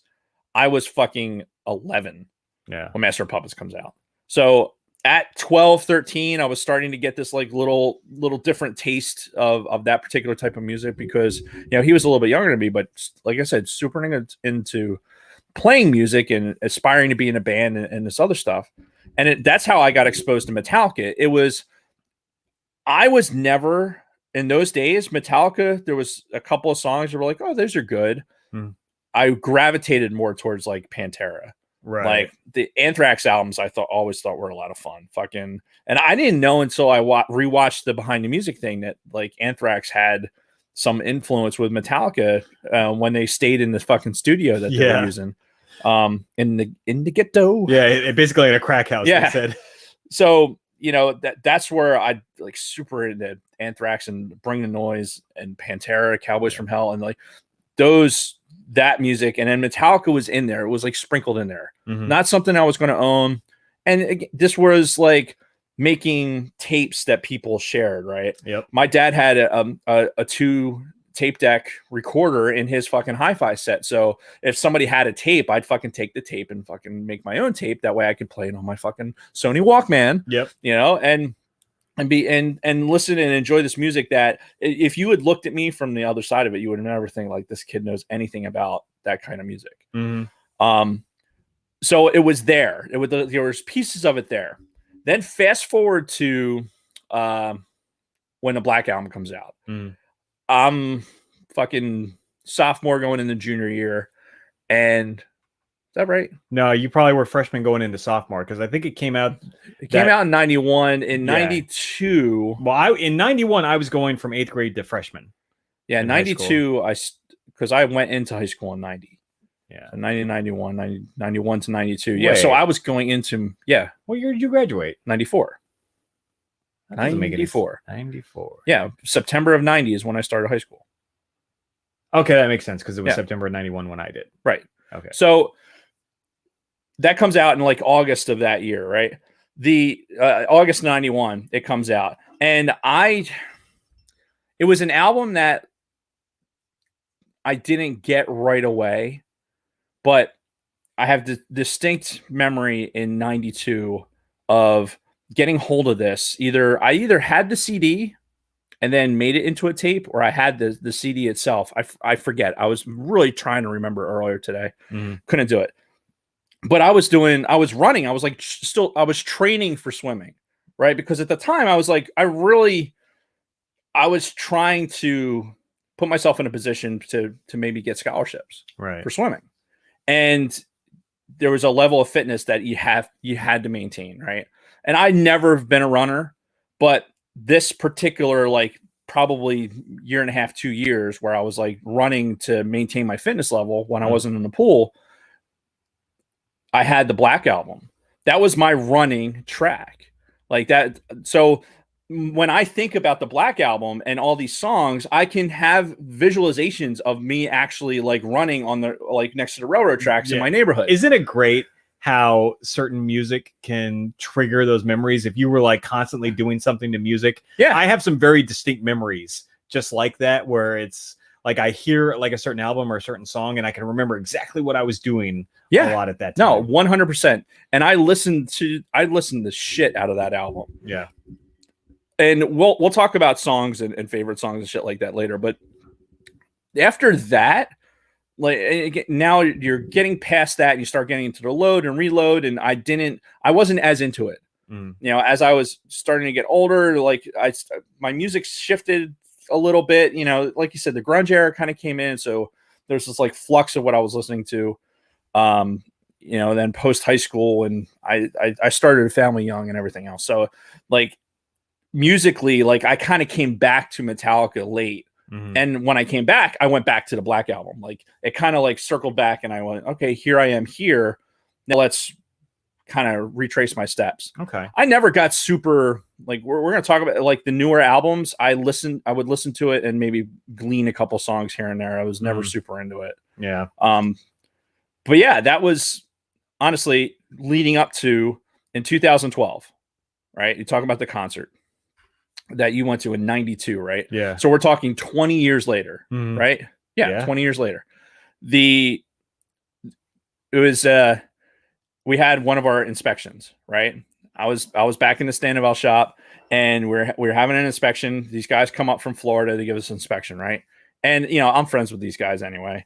But that week, Metallica had their fucking big festival show in Atlantic City. Oh, okay. Right? It was August of 2012. And the military was giving away tickets. Like I had 2 piles of tickets to this thing. Why the hell didn't I go? I don't know. We were in the same squadron at that point. Yeah, I don't know. Huh. All right. But I had piles of tickets. Right. So I told these guys too when they were coming in, it's like, hey, look, I got tickets to this festival show, this Metallica festival show that's down there. It's Metallica and a whole bunch of other really good bands. They're like, we're fucking in. Right. So basically I was bribing the inspectors with fucking Metallica tickets that I didn't pay for, but I went through, and we had them for both days. Like both days of this festival, we had free access to. Nice. And I said I was going to go to both, and we didn't. I took Jeff with me. So it was me, Jeff, and fucking, I don't remember, Tony and Matt Perota and those guys. Like we all go to this fucking this show. Nice. And that's the first time I see Metallica live. Right. And like you were saying, the live show, Metallica is known for their fucking shows. Yeah. Like the groundswell that they had from all their live shows. And you would think in 2012 that my expectation of this performance was, I was trying to think, these guys are older, right? I'm going to love the music, but the show itself may not meet a certain expectation. Yeah, because realistically, it was 30 years after they started. So I kept my expectations low, and it was unfucking believable. It was unbelievable. They opened with one. They had the fucking machine guns and the whole fucking thing. And you're standing. It's the festival was in this old airport. Right, it was a closed airport, so you had all this fucking ground on the main stage, and we're kind of towards the back because even back then I'm not a crowd guy, right? And you're in this open environment, but I was still close enough, like the pyrotechnics that they have, even in that show, where like you could feel the heat from the stage even if you're 100 yards away from it, right? So it was like the show was unfucking believable. scream myself hoarse with all the music because they played everything we fucking knew. Yeah. Like it was like, hey, we're playing for you. You're our fans. We're not going to force music on you that you don't like. Right. Right. You're here to fucking hear us play good shit. We're going to give you good shit. And they fucking did. And it was amazing. It was absolutely fucking amazing. So I had already been on the Metallica bandwagon by then. Like, and they're not my favorite band of all time, but that live show goes up as one of the absolute best things I've ever seen live. Yeah. Like hands down. Oh yeah. Same for mine. I mean, even though we saw them 20 years apart, it's clear that the energy was still there. Oh God, dude. And I was shocked at how intense everything was with the like you expect like the tempo to slow down in some of these they were a speed metal band. I mean, you listen to some of the shit that are from fucking Kill 'Em All. They are just raw and the fucking everything's super fucking fast. And they still fucking pulled it off. You know, 30 years later, they were still pulling it off, and it was fucking fantastic. It is, and it's one of those things that it speaks to the fucking band that starts in 83, doesn't get on fucking MTV until 1990, and then fucking 20 years later, every show that they do is fucking sold out. Yeah. Anything they do hits fucking platinum, and everything they did wasn't great.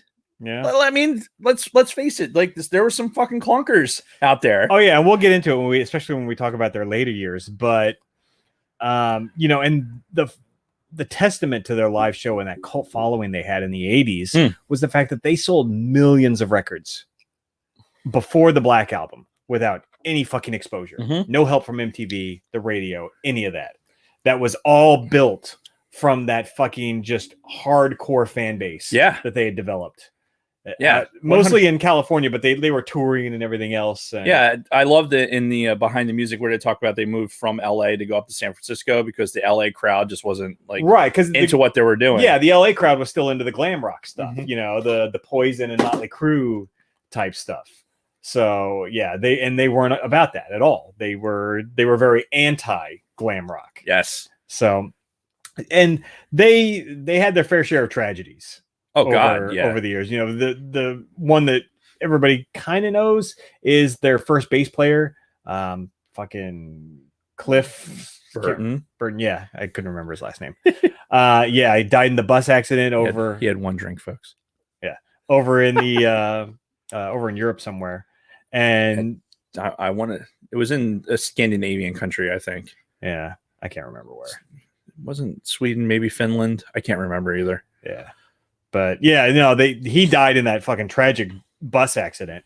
And then they had the incident, which affected me, was the James Hetfield walking into his fucking pyrotechnics during that Guns N' Roses Metallica tour, because I was supposed to see them months before I actually did in October of 92. I think I was supposed to see them in the summer, like in July, maybe. Oh, no shit. Yeah. But then James Hetfield decided to go walking into his own pyrotechnics, burned off half of his fucking arm, and they had to postpone it. So, and, you know, there was this big thing that went out. It's like, if you have tickets for this, you know, July, whatever, Guns N' Roses concert, we will still honor them at the October 2nd one. So that's what ended up happening with mine.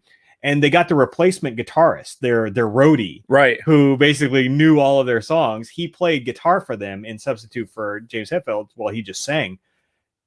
Except in that show that I saw, which, by the way, was the second to last show of that tour in Pasadena at the Rose Bowl, James Hetfield comes out for the very last song. They're playing Enter Sandman, and he's playing the guitar with his fucking big ass arm brace and everything on. But he came out, and for the last song of their set, he played guitar on Enter Sandman. Dude, that's fucking awesome. Yeah. And again, it just goes to that whole experience. And again, this is the Rose Bowl in Pasadena, fucking packed to the gills with people. And they had this whole crowd fucking electrified. It was something.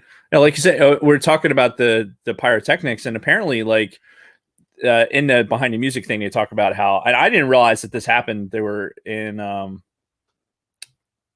Montreal, and the thing happens. The music stops. Fucking Lars comes out and is like, "Hey, yeah, we had to send fucking. We had to go to the hospital, right? So we'll finish the show some point, and now here's Guns N' Roses. And apparently Axl Rose, being a giant prima donna, goes out there and was unhappy with the setup or some bullshit, and he fucking leaves. Like they don't play their whole fucking show. And I like that Metallica was like, they could have came in there and played an extra hour and been the fucking hero of the day. Instead, Axl Rose was just being a fucking prima donna bitch that he was, and fucking was like, no, I don't want to do this. And then even backstage, while their fucking lead singer's in the hospital, he's sitting there with fucking a glass of champagne and a fucking cigarette, just like, yeah, well, that sucks, doesn't it? Yeah. Like, fuck you, dude. So speaking of that, the song "The Memory Remains" from I think it's from Reload. That song has to be about Axl Rose. If you listen to the lyrics of that song, I've thought this ever since that song was first released. I'm like, because he's talking about faded prima donnas, and all the ways he's describing this person. It sounds like fucking Axl Rose. And I will have to listen to go back and listen to "The Memory Remains." I have no evidence, no interviews or anything to back this up, but if you listen to that song and the history between these two bands, I truly think that song is about Axl Rose. So I'm looking at the chat, and Mommy and Daddy are fighting in the chat, by the way. Who's Mommy and Daddy? Luna Girl and Dragon Buddy. Oh god. Mommy, Daddy, stop fighting. It's my birthday. So anyway, I just wanted to kind of go over some of that. And then I guess, so this happened after I started following the band a lot, but the Jason Newsted, the bassist, the guy who replaced Cliff, I guess he left the band several years ago now. And they got that jacked dude who looks like they picked him off the fucking Jersey Shore as their bassist now. So apparently Newsted said that he just never felt like part of the band, even after all the years of touring with them, which is weird because if you watch that behind the music, he seemed like he fit in. Yeah, they hazed the shit out of him when he first joined the band, but it seemed like he fit in really well. It's so hard because that's a family thing, right? Like, think about your family problems, and then you get somebody that's just at some point, like they're all reaching a level of sobriety and they're all reaching an age where it's just like, you know what, maybe this isn't for me anymore. And everyone else is like, oh, dude, we're going to continue to do this until we're fucking... If Rolling Stones can fucking still be out there doing shows and getting propped up and fucking have people come out, then sure shit, Metallica's going to keep going. And I don't think that necessarily is for everybody. And I think it's a convenient excuse to say like, I never really felt like I was the bassist. And he was good. He was awesome. Good. Like, going back to the video for One, he's the guy in that video that really stuck out. He's the guy that had like the long hair, but then the shaved sides, and he's doing the fucking head banging, and his hair's fucking whipping around and everything. Like, he's the guy that really sticks out in that video. But anyway, just wanted to kind of talk about that for a minute. So I saw a meme we're in a couple of Gen X Facebook groups, and I saw a meme maybe about a month ago that was referring to Metallica, and it was, if you're a true fan, these are the only Metallica albums, and it's their first 4 albums, right? Kill 'Em All, Ride the Lightning, Justice for All, and Master of Puppets.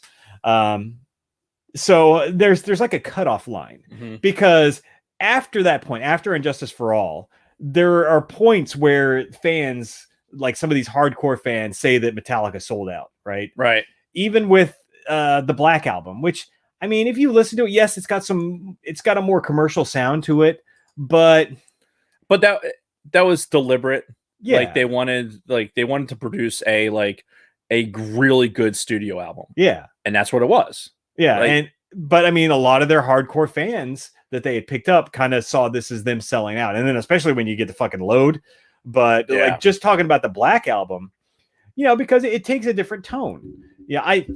I always kind of thought Enter Sandman was kind of cheesy myself as a song. What? And then you get into some softer stuff like Nothing Else Matters, which I think is a great song.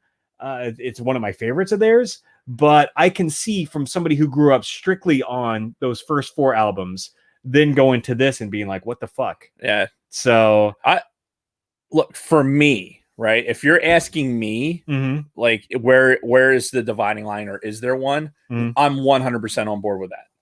Because even though I liked the Black Album. Mhm. It's a great album. It really is. There's a fucking dinger on every one of those tracks. Yeah. Right. But because I was exposed to it in the 80s, like I was exposed to Metallica in a way that like it was very underground. Like literally, yeah. getting hold of their music and having like certain songs was like you weren't going to get that off the radio or anything else. It was like you had to know somebody who had it or know somebody who was exposed to it. And the music, they never get back to that level. They never get back to that fucking speed. They never get back to that level of intensity. They're still super intense. Don't get me wrong. Yeah. But those first albums, there's a level of intensity there that if you're into the heavy metal, right? Heavy metal, not rock. Like we're not talking about rock. There's a difference. We're talking about heavy metal. Yeah. Like just speed metal fucking it doesn't Black Album was the end of that. Right. So I can totally see that. I can totally see why if you have just strict fucking the guys that are watching Headbangers Ball like it was the goddamn Super Bowl every night. You know, it's those people gravitating towards something like the Black Album. There's a level of maturity there that not everybody could make. Right. And I kind of look at it like the gold standard, I think, is for like the Beatles. Think about how many times they took a hard left on their style and they completely flipped the script. And changed what they were doing, changed their sound, changed everything. Because I would imagine as artists, you don't want to do the same shit all the time. You know, if you're a true artist and you're good at what you do, you probably want to experiment a little. You probably want to go in different directions. Sure. And look, I can't beget them for like going out. It's like, hey, they're a big band, right? They were a big band even before the Black Album, and after the Black Album, forget it. Yeah. They were fucking multimillionaires at that point. And that's, you know, without the Black Album, they're not touring today. I 100% believe that. Oh, sure. I mean, would they still be a good band? Would they be together? Would they like? I don't think that we see Metallica the same way without the Black Album. Right. Yeah. It's a critical piece of their history. Yeah. Whether you liked it or not. And like you said, it was coming in a transition point where music was changing. We're starting to like the grunge era was like there. It's you know on the horizon like this. Yeah, we could hear this noise coming from Seattle. Right. We weren't sure what it was yet. Yes, that's right. And so these guys were out there, and let's face it, like when you're out there and you're killing it with a live show, I don't know that it gets any better. I mean, is there anything better than fucking live music? Even bad bands, like if they go out there and put on a fucking show, like Kiss, for example, right? You talk about that music's not great. Yeah. Like you can't tell me if you're a Kiss fan that it's all because of the fucking music. No, it's this giant presentation, right? Yeah. You're getting the entire thing. Musically, they're not the fucking best artists. But they're super, super well known, right? And it's probably blasphemous for some people. They're like, no! How dare you disparage on Kiss? Right? Gene Simmons is gone. Yeah, no, dude. It's just not. That's not what you're listening to. So yeah, I can't fault them at all for doing what they did, and they had to do it, you know, for them to be as successful as they are right now. But at the same time, I can see it. The music was different. It was different from what they were doing before. Yeah, I agree. But at the same time, I'm always down for artists trying new things and trying to go in different directions because you don't want to be pigeonholed forever. I mean, unless that's all you want to do. But if you have any inclination as an artist, the Rolling Stones have been doing the same thing for a long time.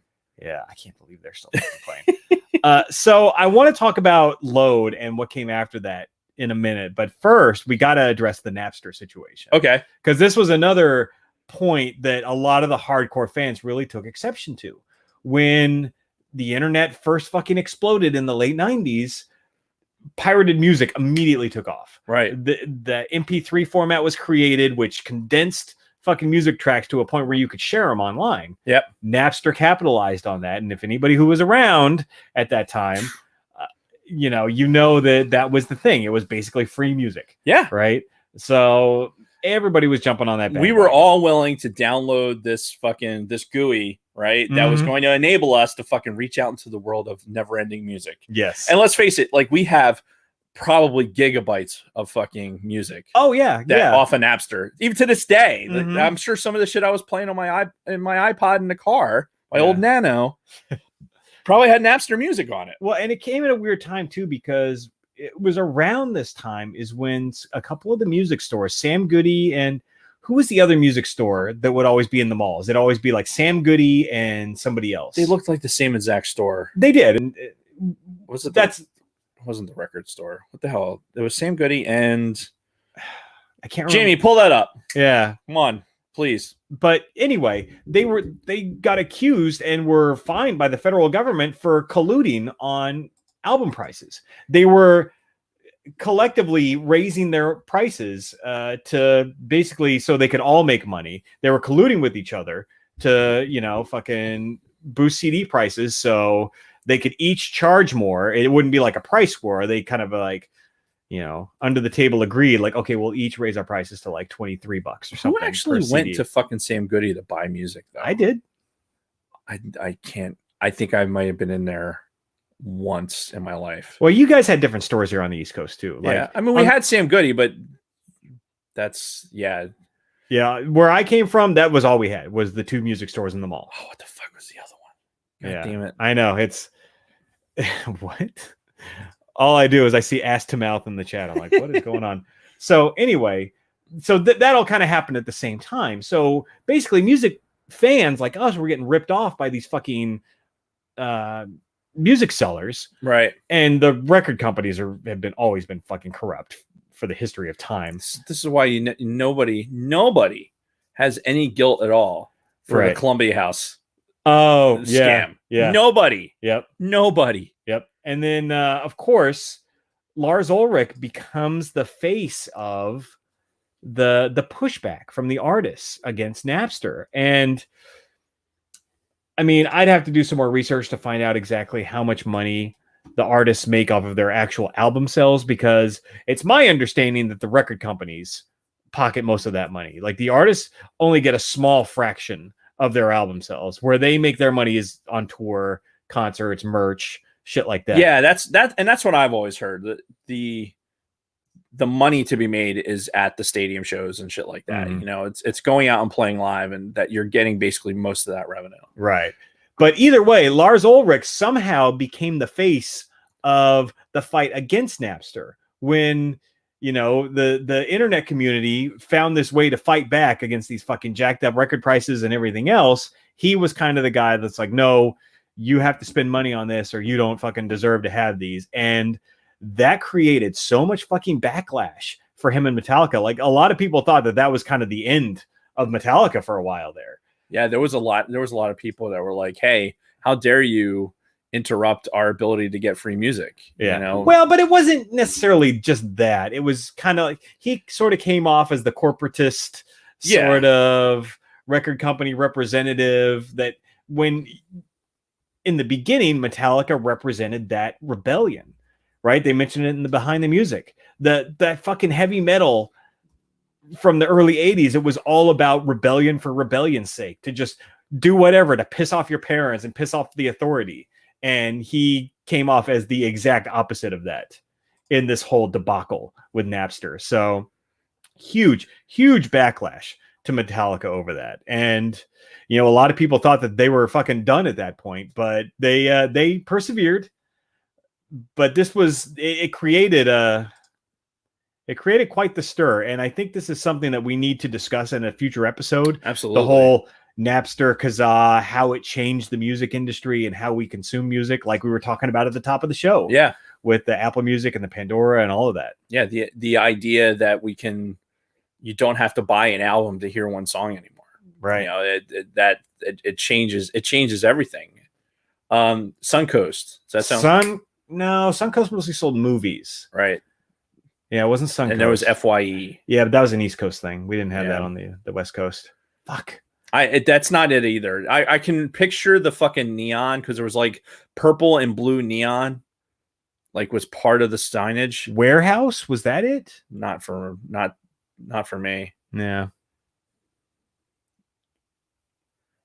Right. So, and Dragon Buddy brings up a great point in the chat. Lars speaking about losing revenue is not the same impression as D. Snyder very eloquently telling the PMRC to fuck off when they were trying to censor music back in the day. Right. You know, D. Snyder got all dressed up and he did his fucking testimony in front of Congress and he fucking lit those people up. Whereas Lars basically came off as like coming out, yeah, we're losing revenue because of this. It's like, yeah, kind of hard to be sympathetic. So it's hard to be sympathetic to millionaires. Yeah, I get it. But one thing that they did that I kind of really respected, and this again goes back to them as artists, is in 2012 they acquired their entire catalog.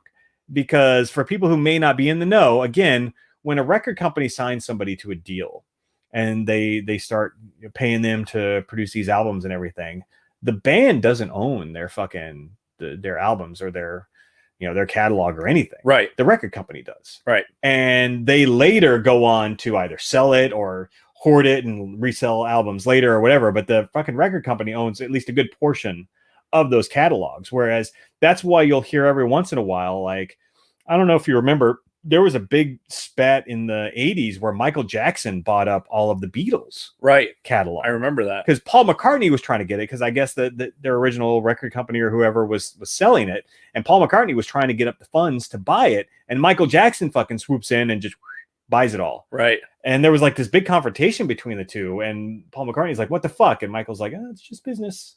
Yeah. So like, wow. But yeah, so anyway, Metallica, they bought their whole fucking catalog in 2012. So now they completely own all of their music. So they have the full rights to distribute, sell, do whatever with it on their terms. Nice. However the fuck they want to do it. Yeah, I had no idea that happened. Yeah. I don't pay that much attention to it. Well, the reason that I knew that was because James Hetfield has been on Joe Rogan a couple of times over the years. He was on 2 years ago and that subject came up. Where how basically Metallica they're like an indie band again.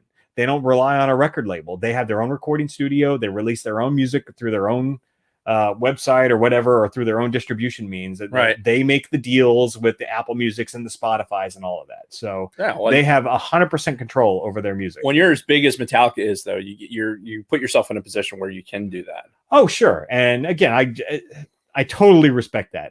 On their side. I'm glad. I'm glad for them that they were able to pull that off. Yeah, because if they release a compilation album or something like that, it's going to be the good stuff. Yeah. It's not going to be some like re-recorded thing because they didn't have rights to that. Mm-hmm.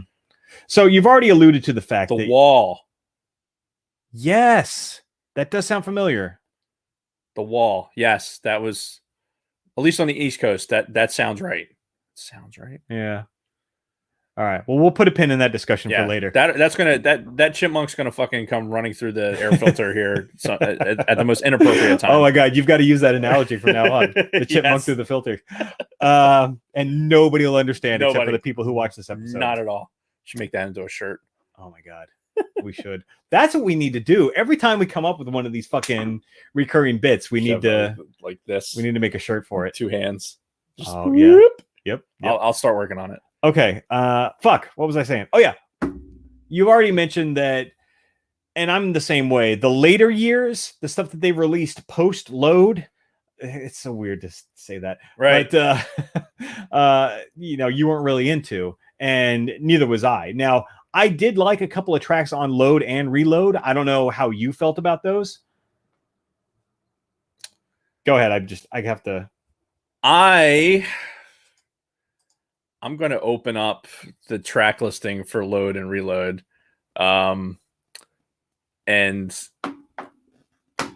yeah, there's a couple of songs on here that I can dig. Like King Nothing, Hero of the Day.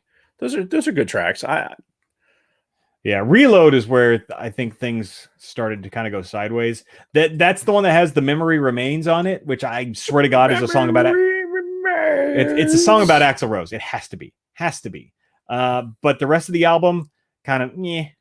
And then really, I don't know if I've heard a new Metallica song after Reload. We're gonna talk when we go to our top fives and honorable mentions. We can talk about some newer stuff. After that, but Fuel was a big song off of the Reload album. Yeah, that's right. The Memory Remains, like you were saying. Then the Unforgiven 2.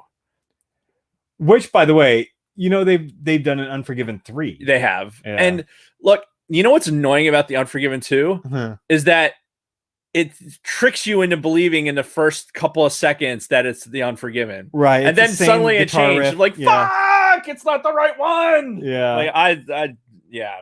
That's when you know they're kind of desperate too. When you go back to that well and you're like, well, fuck, the Unforgiven was a big hit. Let's make the Unforgiven 2. You know what? I'm willing to bet that they did that because musically they wanted to like capture you in that way and then fucking write it differently. I don't know. Like after Reload was Saint Anger, right? And let's look at the tracks on there.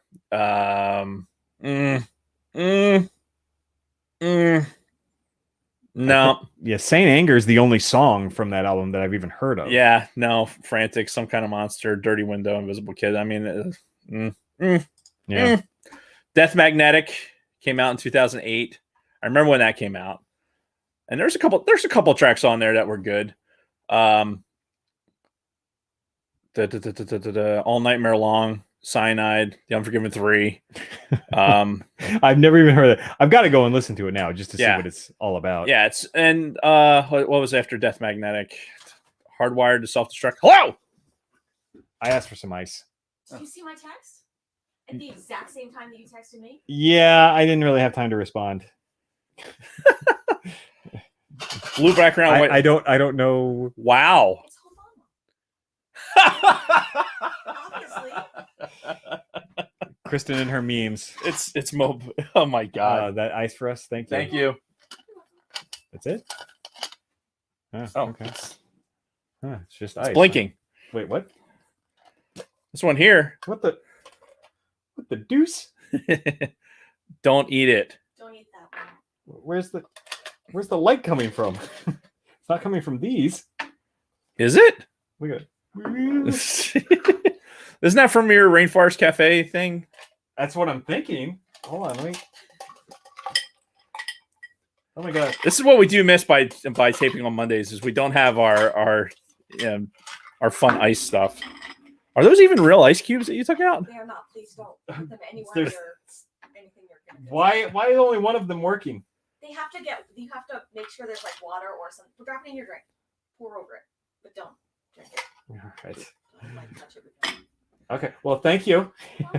Don't touch it with your mouth. For the love of God, Yeah. don't touch it with your mouth. Look at that, dude! Disco dance party on our fucking ice. Boots and pants and boots and pants and boots and pants and boots and pants. Oh shit! Sorry, What'd you do? I hit my foot. Oh, I just poured water. What all over are me. you doing? Oh, fucking Well, no. thank you for derailing the show. Appreciate it. Don't. Yes, I did. All right. Thank you. welcome. I'm not gonna put my mouth on these. That's what she said, Right. So anyway, dude. What the fuck? we were going through new tracks. Boots and pants and boots and pants. I literally poured water all over myself over here.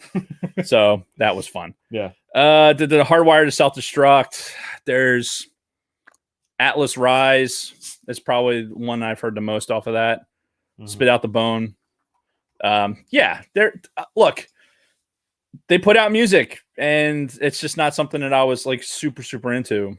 Yeah. The S&M album. Oh, now that's something I wanted to talk about before we move into our top 5. Okay. What did you think of S&M? The concept and the album itself? The album is okay.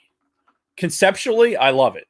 Yeah. I'm a classical music guy. Yeah, me Right? too. I love that sound.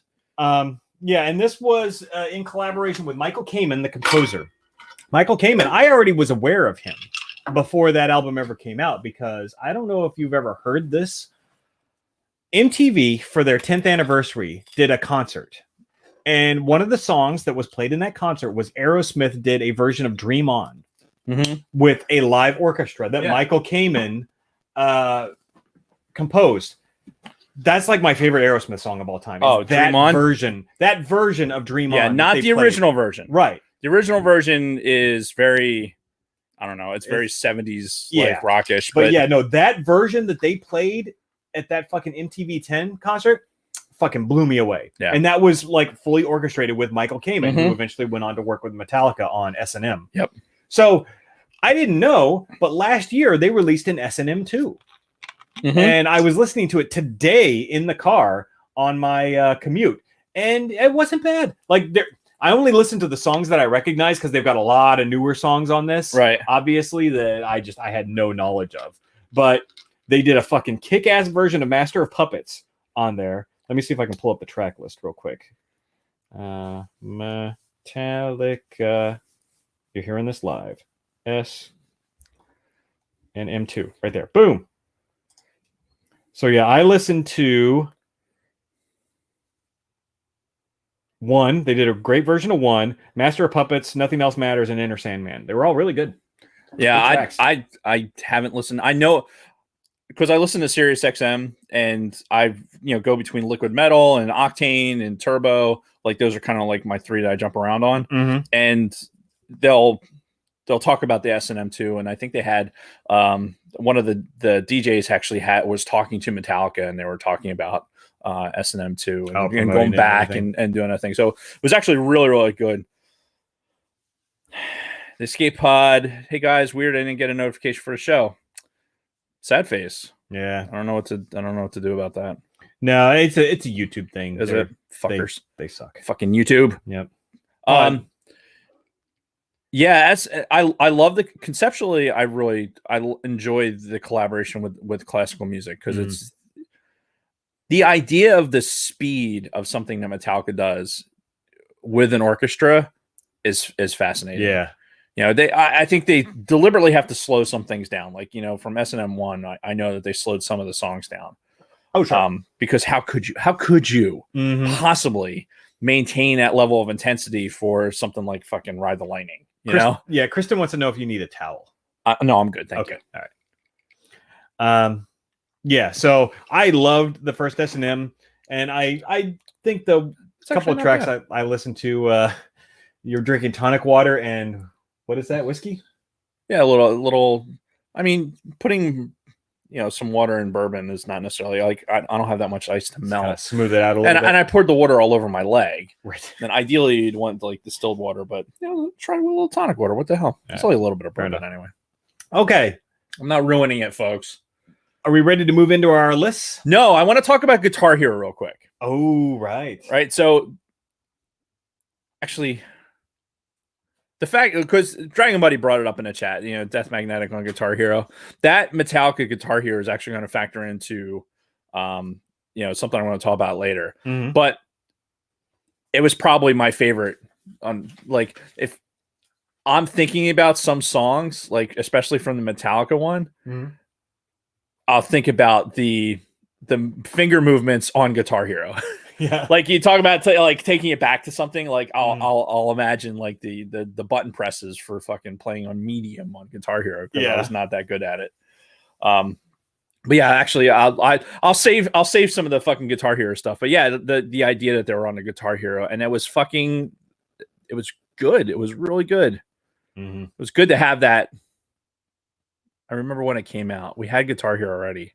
And then when that came out, I was like, well, we're doing that. Right. Just because for me, not for the fucking kids. That was for me. 100%. That may have to be something we talk about on the show. Guitar Hero and Rock Band. Yeah. Yeah. I don't know. Play a bunch to kind of get ourselves boned up for it. There you go. Well, you still have working controllers? They're right over there. They still work? Yeah. Man, those fucking guitars were tough. Yep. Tough. Anyway, let's get into our what are we doing? Our top five list? All right, let's do it. All right, so we're doing our top 5 favorite Metallica songs. So I have 3 honorable mentions that we'll get into afterwards. Yep. We'll do the same way we always do our top 5 lists. We'll go alternate. And, all right. I'm going to start my number 5 from the Black Album, Sad But True. Okay. I love this song. It's always resonated with me. It's the second track on the Black Album. So after Enter Sandman, you go into some, non-commercially stuff. It's right. It's got that kind of harder Metallica sound to it. But if you listen to the lyrically, to me, it comes off as like your inner demons. Mm-hmm. Your inner demons basically using this exterior of a good person to fucking, do their evil deeds. Because we've all got we all have our demons. We all have our bad sides. And to me, it seems like a struggle that a person's having with their inner demons telling them to, do all this bad shit. you know, do it, fuck it, do it, you know. Right. Um, The little devil that sits Yeah. on your so sits on your shoulder. but it's, you know, a song that's always resonated with me. I love the, you know, just the tone of it, and lyrically it's pretty deep if you really listen to the words. Yeah. So that's my number 5, Sad But True, from Okay. the Black Album. Oh, I like that. All right, so your 5. My number 5 is appropriate for St. Patty's Day coming up, and that's Whiskey in the Jar. Okay. It's from their Garage album. Mhm. Like we talked, their Garage Incorporated was like a bunch of covers, right? Yeah, that came out. That was between the Black Album and Load, wasn't it? I couldn't tell you. Yeah, I want to say it was. I want to say that was the next thing they released after the Black Album. But that, like, so I'm into certain Irish music, right? With that, and that's a whole nother discussion. You know, if I go to find Keith Lehman on Facebook and listen to Lehman's Terms, because he's doing an Irish music thing right now. So definitely jump in on that. And Whiskey in the Jar is one of those songs that I know the words from as an Irish like drinking song, right? So the Metallica version, it's super. It's not Metallica, but I like how they do it. Like, and it's one of those songs that I'll play often, even though I really shouldn't. It's almost like a guilty pleasure for Metallica, because it doesn't seem like it's right. They did a music video for it. Apparently, I just scrolled and looked at that. Yeah. I did not know that. Where was fucking Garage? Anyway, it doesn't matter. That's my number 5 is Whiskey in the Jar. I like the version that they did. It makes me happy. Okay. I just like it. I like it. I can respect that. Not in my top 5, but well, yeah. And listen, this is top 5 Dave. Like, this isn't the top 5 fucking Metallica songs, obviously. Right. No, like, but this is that they've ever top. done. This is my top 5. Yeah. And mine are the same. Look, I have 3 honorable mentions as well. I know I said 2 earlier, but I added one before we started. Fair enough. And this could have very easily just been an honorable mention. However, I really like it. I really like it. So it's staying in there. It's my number 5. All right, your number 4. My number 4 is from the Black Album, and it's Nothing Else Matters. Oh, okay. Kind of in the same ilk as the Sad But True, right? There is melodically, it's different than a lot of other Metallica stuff, but like on the Black Album, it's something that the song resonates with me really well. Yeah. And there's like this the ballady type thing, and there's some up, and there's a little bit down, and there's some orchestral parts of it too. Yeah. Which I think Michael Kamen worked with them on that particular song. Oh no shit. Yeah. I did not know that. Yeah. But yeah, you know, as we're talking about all things the Black Album, and having listened to the entirety of the album so many times, like, this is probably, you know, I'm gonna wait and not say what else I'm gonna say. But yeah, Nothing Else Matters, my number 4. Okay, very nice. I like it. My number 4, from Kill 'Em All, the final track, Metal Militia. Nice. You talk about fucking speed metal. You talk about all the shit that you were talking about before with like the old school 80s fucking heavy metal, fucking fast guitar. This epitomizes all of that. You just listen to the first fucking 10 seconds of this. That doom, down, yep. And it's just, it's fucking great. This is so many memories of this song. This was back when, because I told you, we saw fucking Metallica in concert. Right. And we're like, fuck, these guys are incredible. Then we went back and bought all their old albums. We started with Kill 'Em All. And listening to it all the way through, and we're like, fuck yeah, as we're listening to all these tracks. And then Metal Militia comes up, and I'm like, ugh. It was just, it's that old school 80s fucking heavy metal. Yep. Just clearly defined in one song. Did you notice that, like, when you were going back, you know, you're talking about Black Album era where this, like, CDs were coming out, right? And listening to that older stuff, like, you got the impression that, like, these guys were definitely, like, whereas the high fidelity of the Black Album compared to those early albums, like, the sound is just so different. Like, just the quality of the sound, I'll say. Like, you can tell, like, the production level is different. Oh yeah. Right. And it just, I don't know. It's a marked difference. Like, you can hear a song, and know that, okay, that's got to be from one of these albums, because Mhm. if it was after the Black Album, then it would sound different. Right, because it doesn't sound like professional studio Right. done. It sounds like a live band putting their shit on a fucking album and killing it. yeah, but it sounds great. It sounds fucking great. So that was my number 3, Master of Puppets. Okay. I mean, again, you talk about like the first few seconds of a song, and it's fucking dun dun dun dun. Yeah. Is there a more recognizable beginning to a song? I mean, for people like us, probably not. Like, you could hear just the first second of that, and you know exactly what it is. Yeah. Yeah. I mean, it's a great fucking song. So it really is. Funny story about this. There was a guy in my high school. This was after the Black Album came out. Everybody was into hard rock at this point. There was a guy in my high school who played guitar. He was big into Metallica, right? I don't know if he was a Metallica fan beforehand or if he became one with the rest of us when the Black Album came out. But he would bring his guitar to school every day, and he'd fucking be jamming out to Metallica. Really, really good musician. I wonder if he ever did anything with that. But he was also in my computer programming class. Okay. We were learning QBasic at the time, which I don't know if you know anything about QBasic, but it was an early Microsoft programming language.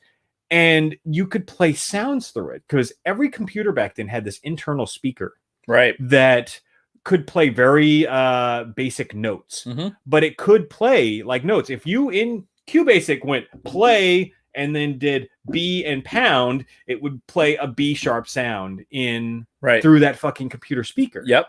So he figured out very quickly, he's like, if I just plug in all the right notes with all the right pauses, I could do a fucking Metallica song.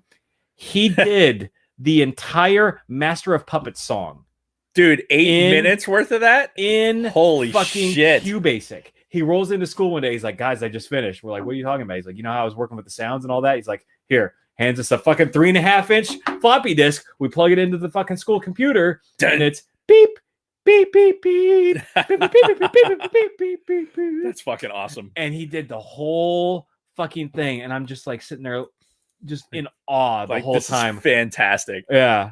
Yeah, because back in those days, like, you had even at like those early Leisure Suit Larry games, like that you're doing on a 486 computer, like it was utilizing that internal speaker that was really only meant for some very, very basic sounds. Yeah. And what's funny is, like, you talk about that level of nerddom, right? When I worked at the computer place, like when I was building computers for a living, and I could tell you, like, based on the beeps, I could tell you the error code. Like, if I hear a fucking keyboard error code, like I could tell you it, like, immediately. Wow. Like that is hard programmed. Like, if you asked me to do it right now, like, remember it, I couldn't. But if I heard it, it would fucking come shooting out. Yeah. One other fun sidebar about Master of Puppets. You remember the time it was in Old School, right? Yeah, the movie Old School? The montage when they're collecting all the fucking the pledges. Yep. A great use of that fucking song. Oh yeah, it was. And I think, honestly, I think that exposed people to that song that probably had no idea. Yeah. Like, they're Black Album people that were just like, wow, what is this? Yeah. Like, you know what I mean? And like, you just had that feeling. And I mean, Old School, God, that movie was so fucking funny. That's one of the best comedies released in the last 20 years, easily. Yeah. But no doubt that we should have that conversation later. Yeah. Okay. Fair enough. But this fucking thing is still blinking. Moving on to, wow, you're number 3, but this one isn't blinking. I think half of these are dead. Look at it. Looking on the screen. That's really funny. Anyway, my number 3 is Master of Puppets. Nice. And dude, it is such a recognizable song, and it's long. It's one of those songs that's like, it's deceptively long. See, now it's working. It's deceptively long. Right. That's what she said. Well, that interlude in the middle is fucking cool too, when it slows down and you get that like whiny guitar going on. And it's a fucking classic. It is one of the best songs ever to come out. but it's my number 3. All right. Well, what's your number 2? My number 2 is Battery. Oh, Battery, Yeah. dun, dun, dun, dun. Dude. So I'm coming off of 295, and I got my list playing off of the fucking old iPod Nano, right? And Battery starts, and I'm coming up to that area where it's fucking the road was closed down here by your house.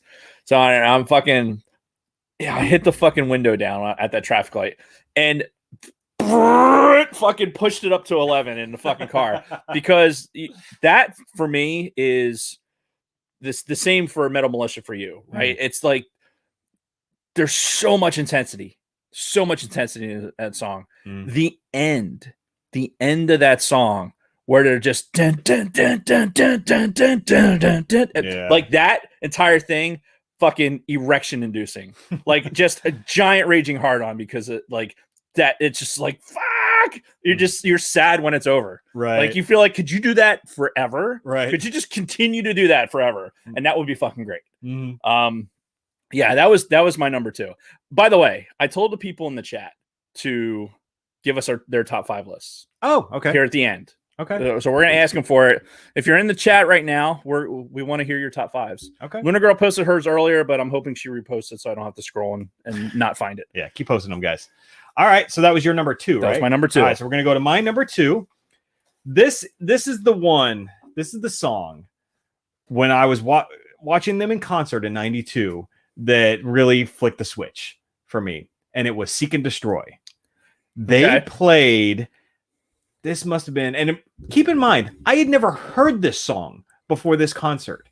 They went out and they played a 23-minute version of this song in the fucking Rose Bowl. Every seat filled. They had the crowd fucking pumped, and they kept doing the thing where, I don't know if they did it in the concert that you saw, where, he'd be like, searching, and then he'd give it to the crowd. And you had like fucking 50, 100,000 people, however many people the fucking Rose Bowl holds, just going, seek and destroy. For fucking 20 minutes we were doing that. And he jumped into the fucking crowd. James Hetfield did. He'd be like, search it. He'd stick the mic up to another guy in the crowd. The guy'd be like, seek and destroy. And it was fucking incredible. Again, from that album that's just got the rawest of fucking hard rock in it. But seeing them perform this song in concert was unfucking believable. And this version that they played in the Rose Bowl, they had the entire crowd just in the palm of their fucking hands, and we were all just like, shake and destroy. I'll probably die with this fucking memory still burned in my brain. I don't care if I live another 50 years. This memory is so strong. That experience watching them play this, it was absolutely incredible. So that was my number 2. So my number 1, this might surprise some people. Okay. But it's another song that has a lot of close personal ties to me, and that's Hero of the Day.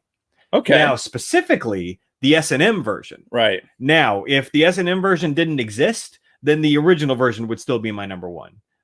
Hero of the Day, because even though Load was a bit of a disappointment, this was one of the gems on that album for me. And I've talked about my friend Rob, my best friend growing up, guy who died back in 2000. This song reminded me a lot of him, especially if you watch the music video for this. It reminded me a lot of him. The kid that was in that video reminded me of him. It had that same kind of lanky body type. And also, this was the album where they cut off all their hair. Metallica did, right? Right. My friend Rob, growing up, he always had long hair. Like, his parents let him grow his hair out. They had a mullet at times. Not the greatest looking thing in the world, but it was around this time where he also chopped all of his hair off. So this whole time frame kind of reminded me of him, and he really loved this song too, Hero of the Day, and it reminded me of him, and I really like it too, even though it's a pretty stark departure from what they'd been doing up to this point. Right. I love the song. And when he died, S&M came out at the end of 99. I was so busy getting ready to separate from the Air Force and everything, I never had a chance to listen to it. I separated. I started making my way back to California. He died in January on my way back when I finally got to California. You know, I was trying to deal with all of that. And then in that time, in those first couple of months, somebody gave me a copy of S&M, and I heard it, and I listened to that version of Hero of the Day, and it really just fucking hit me. It was a great composition too, version of that song, but again, it just like brought me back at a time when I was really super vulnerable anyway, and just really kind of hit me. But I love it.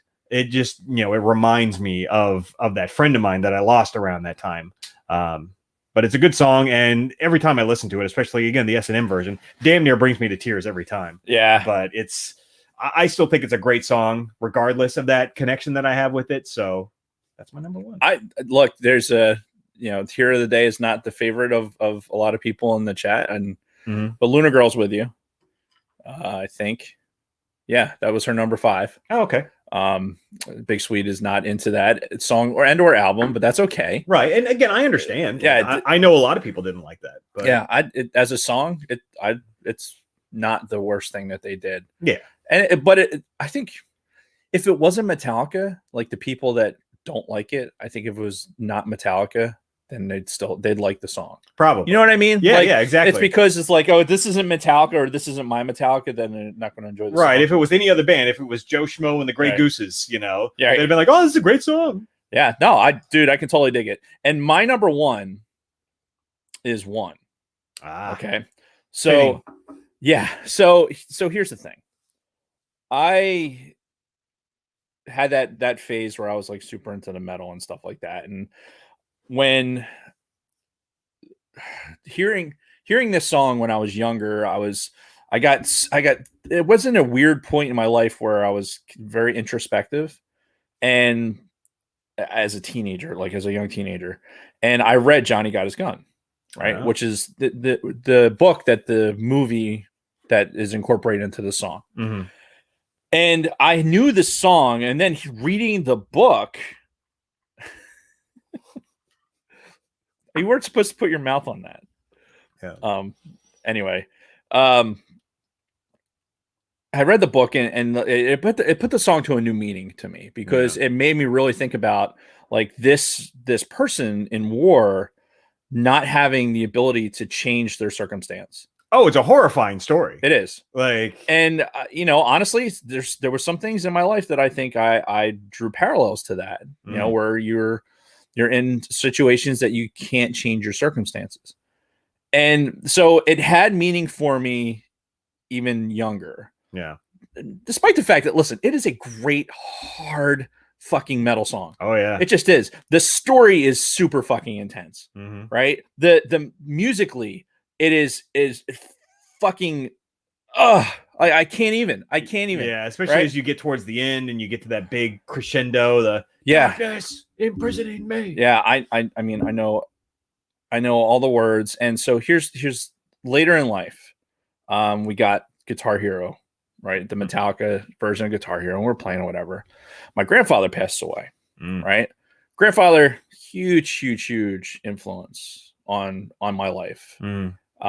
Devastating when he passed. And the leading up to his passing was very, very hard. It was very hard. You know, seeing that person in the hospital, and like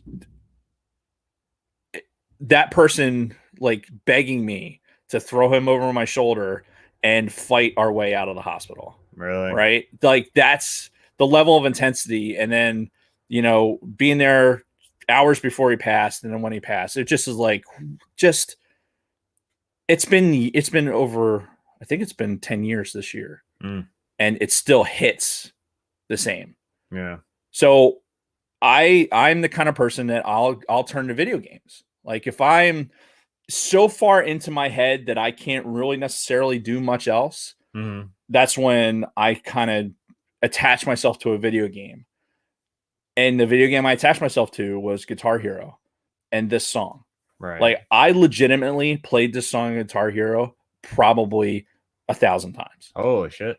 I mean, broke the guitar so many times because it reminded like so many things. Like, you know, my grandfather was a war hero, right? And imagining the state he was in when he passed and kind of being imprisoned in his own circumstance and everything else. And also all of this shit just kind of fucking just poured into me.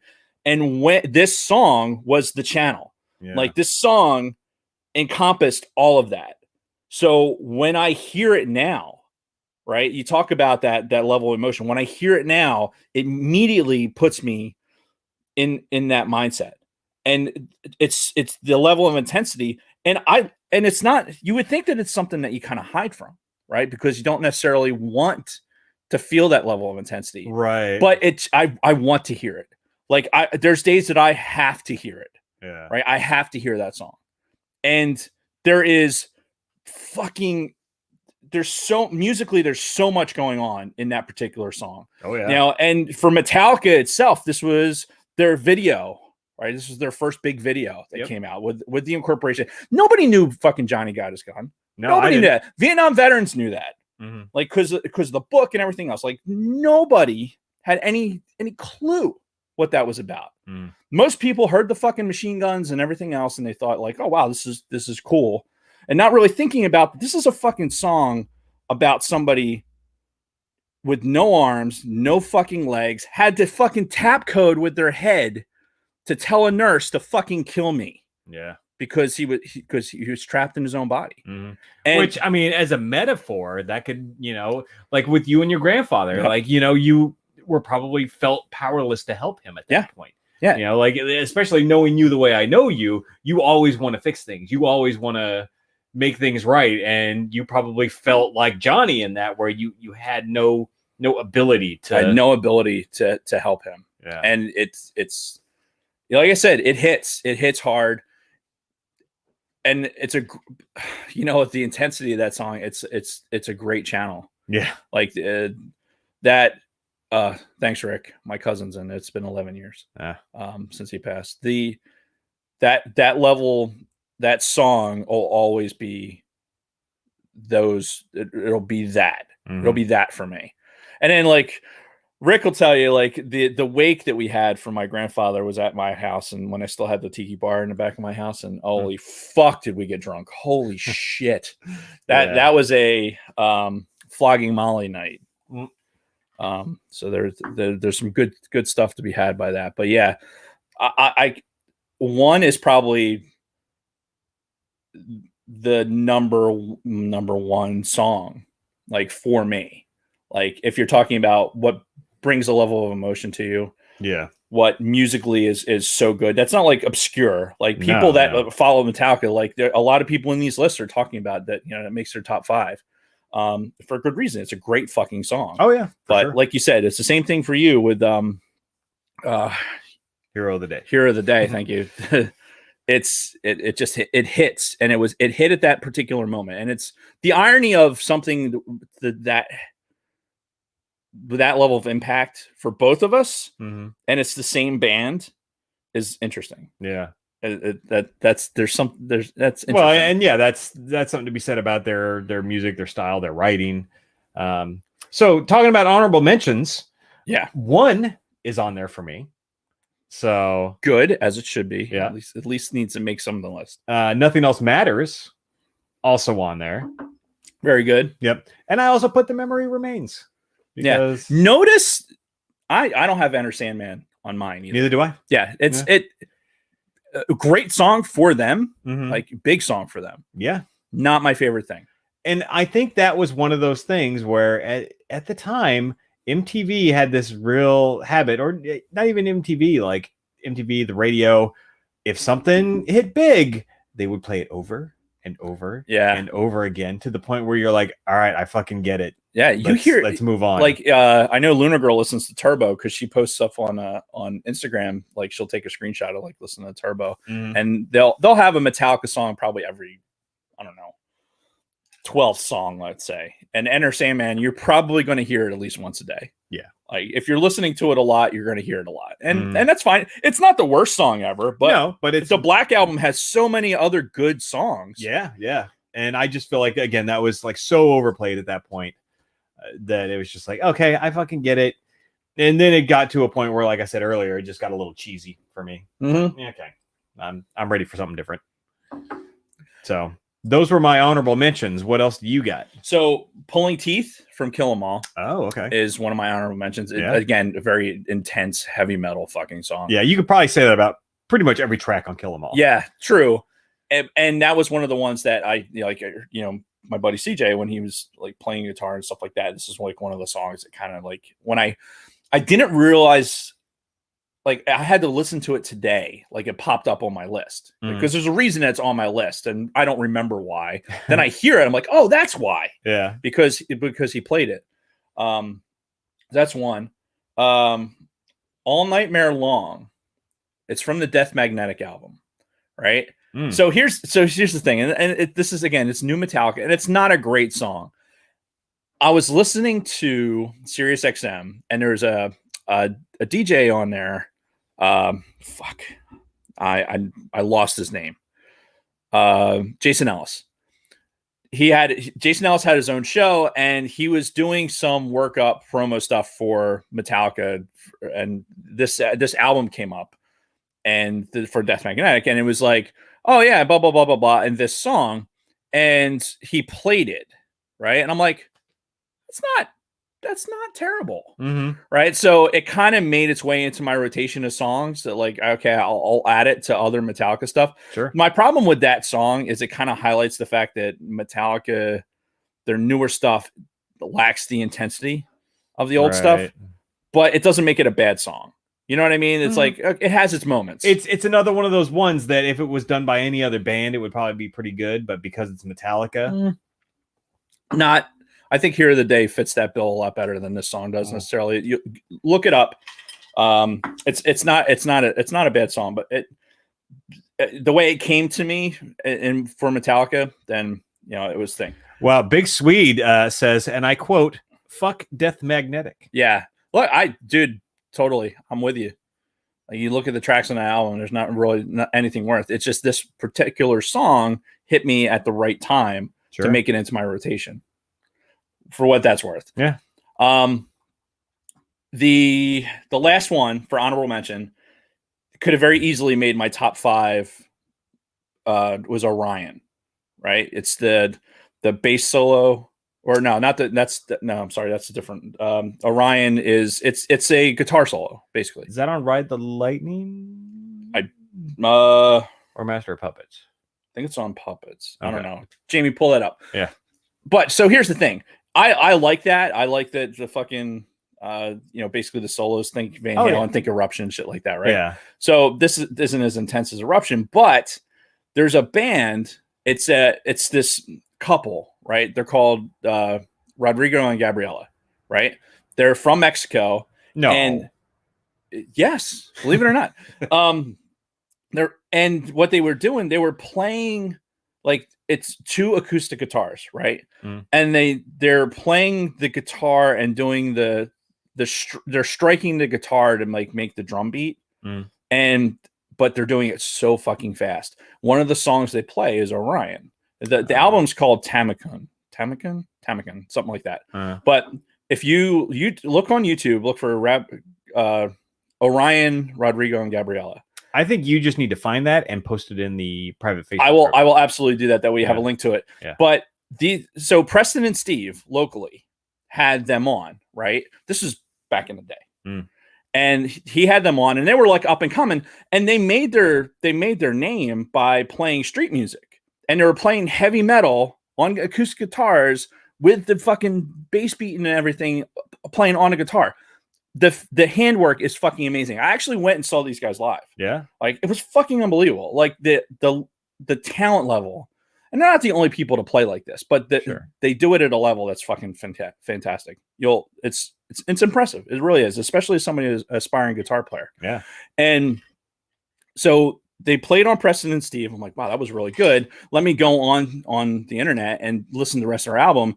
And that album was fire. There was all kinds of good shit on there. They play a version of Stairway to Heaven. But it's really good. Trust me. It is. Think of street performers that had a particular sound that was good enough that they could be touring professionals. You know, they just got found by the right people, and then they started to work their way up, and they're still doing it. Really, really good stuff. So they had, you know, not necessarily from Metallica song. It's a good track, but Rodrigo and Gabriella make this track fucking one of those must listens. Yeah, I gotta for me. gotta hear that. Let's get to let's. Can we go into the chat real quick and talk about their top fives? Sure. I'm going to start because Dragon Buddies is the first one I'm looking at, right? Okay. So Dragon Buddies number 5 is Orion. Okay. Okay. Yeah, big fan of spacing out some Cliff Burton bass. Number 4 is the Four Horsemen. Ooh, sidebar to that. So I didn't get to mention this earlier. I can remember a conversation me and my friends were having in high school at some point. This was after the concert, and you know, we were fairly familiar with Metallica at this point. And it came up in conversation. I think we were in like English class, a literature class or something, and something came up about the Four Horsemen, like who were the Four Horsemen of the Apocalypse. Mm-hmm. And we're like trying to think of all the names. Then my buddy who I went to the concert with is like, okay, well, let me think about the song. And he's like, Pestilence, you know, and he starts going through the fucking song and he rattles them off based off of the lyrics to the fucking Four Horsemen song. See, there you go. You're learning something with your Metallica song. Indeed. Yeah. So anyway, continue. Dragon Buddies number 3 is Sanitarium. Yep. Good one. Number 2 is Wherever I May Roam. Okay. I noticed that on a lot of people's lists. Yeah, honestly. it's a good track. It is. Could have very easily made my list. And his number 1 is 1. Okay. So that is fucking cool. All right, well, I'm going to read Frederick Martin's then. Oh, it's his number 5, Sad But True. Good choice. That was my number 5 as well. For King Nothing, another good one off of the Black Album. Yep. That, man, like pretty much every song on that fucking album, I think we all probably know. Yeah, pretty definitely. Well. Fuel, we were talking about that before. Nothing Else Matters, and Enter Sandman. So, man, Frederick really liked the Black Album. Yeah, but yeah, all good choices. You know what? Honestly, for his age bracket, that makes a lot of sense. Like he's a few years younger than I am. Oh, okay. So, like coming into music on your own, getting away from what your parents listen to, and getting into something totally makes sense. Yep. Let me find Big Swedes in here. Blah blah blah. I'll do Big Swede. You can do Luna Girls. Big Swede. We've got Fade to Black is his number 5. Mm-hmm. Number 4 is 1. Number 3 is Battery. Okay. I'm on no drive home. I'm going to be fucking losing it to that song. Yeah. Number 2 is Creeping Death. And number 1 is Master of Puppets. Which one is Creeping Death? I'm Creeping Death. Oh, okay. Yeah, I think that. Oh, fuck. I don't know what albums that's off of. It's off of one of the early ones. All right. Great tracks. Nice. Yeah, very good. And then finally, Luna Girl, Hero of the Day, number 5. Good choice. Whiskey in the Jar for number 4. Yes. Master of Puppets, which I think that was all of our number 3s. Dun, dun, dun. Sanitarium, obviously, number 2. And then 1 was 1. Yeah. So great lists. I think here we go. We got one more. Okay. From our friends at the Escape Pod. I believe this is that's Solsky. That's Solsky. Dondell Snooch. His number, I'm assuming this is in order from 5 to 1, right? So number 5 would be Fade to Black. Number 4, Wherever I May Roam. Number 3, For Whom the Bell Tolls. Oh, nobody brought that up today. Time Marches On. Yeah. For whom the bell it's a great track. It's a great track. Yeah, that marching beat of that fucking song. Yeah. Really, really good. Harvester of Sorrow, number 2, and Blackened, number 1. I kicked around Blackened for my list. Mm-hmm. It was part of my cycle when we decided to do this weeks ago. You know, I developed a list, and then my list changed a couple times. Like, sure. Like I think Big Sweet said it. Like his top 3 were solid. Like same thing with me. My top 3 were my top 3. But the rest of them, you know, that was a little bit more challenging. So, good stuff there. And let's make sure. Did we miss anybody? If you're in the chat, speak up. That way we can. Yeah, I think we're set. Yeah, Big Sweet's trying to correct us. Look, we're not fucking historians here, man. We're not here. If you're here for fucking historical accuracy or accuracy in general, you're listening to the wrong podcast. I'm sorry. Wait, what was he giving a shit about? King Nothing was not on Black. No. Crown King Nothing. Well, what album was that on?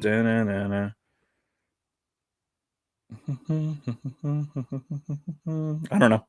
Oh, I gotta find this out now because I could have swore it was on the Black Album. Are you satisfied? It's on load. Oh, fuck. Huh. Yeah, no, I just kind of assumed. All right. Yeah, Blacken's in Sweet's top 10. So 1 as number 1. 100% agree. 1 out of 1 people agree. All right. So we also decided to do our favorite album. Yes. By Metallica. Yep.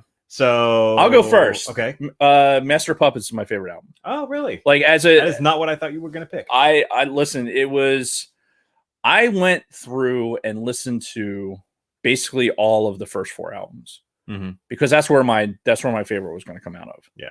And just from aggregation of tracks that made me like feel some kind of way, Master of Puppets was the winner. Okay. I mean, there's a lot of winners on that fucking album, man. There really is. Oh no, I'm not doubting that at all. And Ride the Lightning had some good ones on there. You know, Kill 'Em All has some real good ones, but I like I said, Kill 'Em All. Those first 2 albums were they were super, super intense, but there was a level of just I don't even know how to describe it. It wasn't as well put together, I think, as Master of Puppets was. I could see that. You know what I mean? Like it was just missing something. Like it was not amateurish because obviously these albums did well. These guys are performers. They're doing fuck ton better than I would ever do in any lifetime. However, like to my ear, the way the songs like sounded, by the time I got to Master of Puppets, these motherfuckers were good. Yeah. Like they were a good band, a good live band, good performers. Then they got to Master of Puppets and it all came together. Like no Dave Mustaine.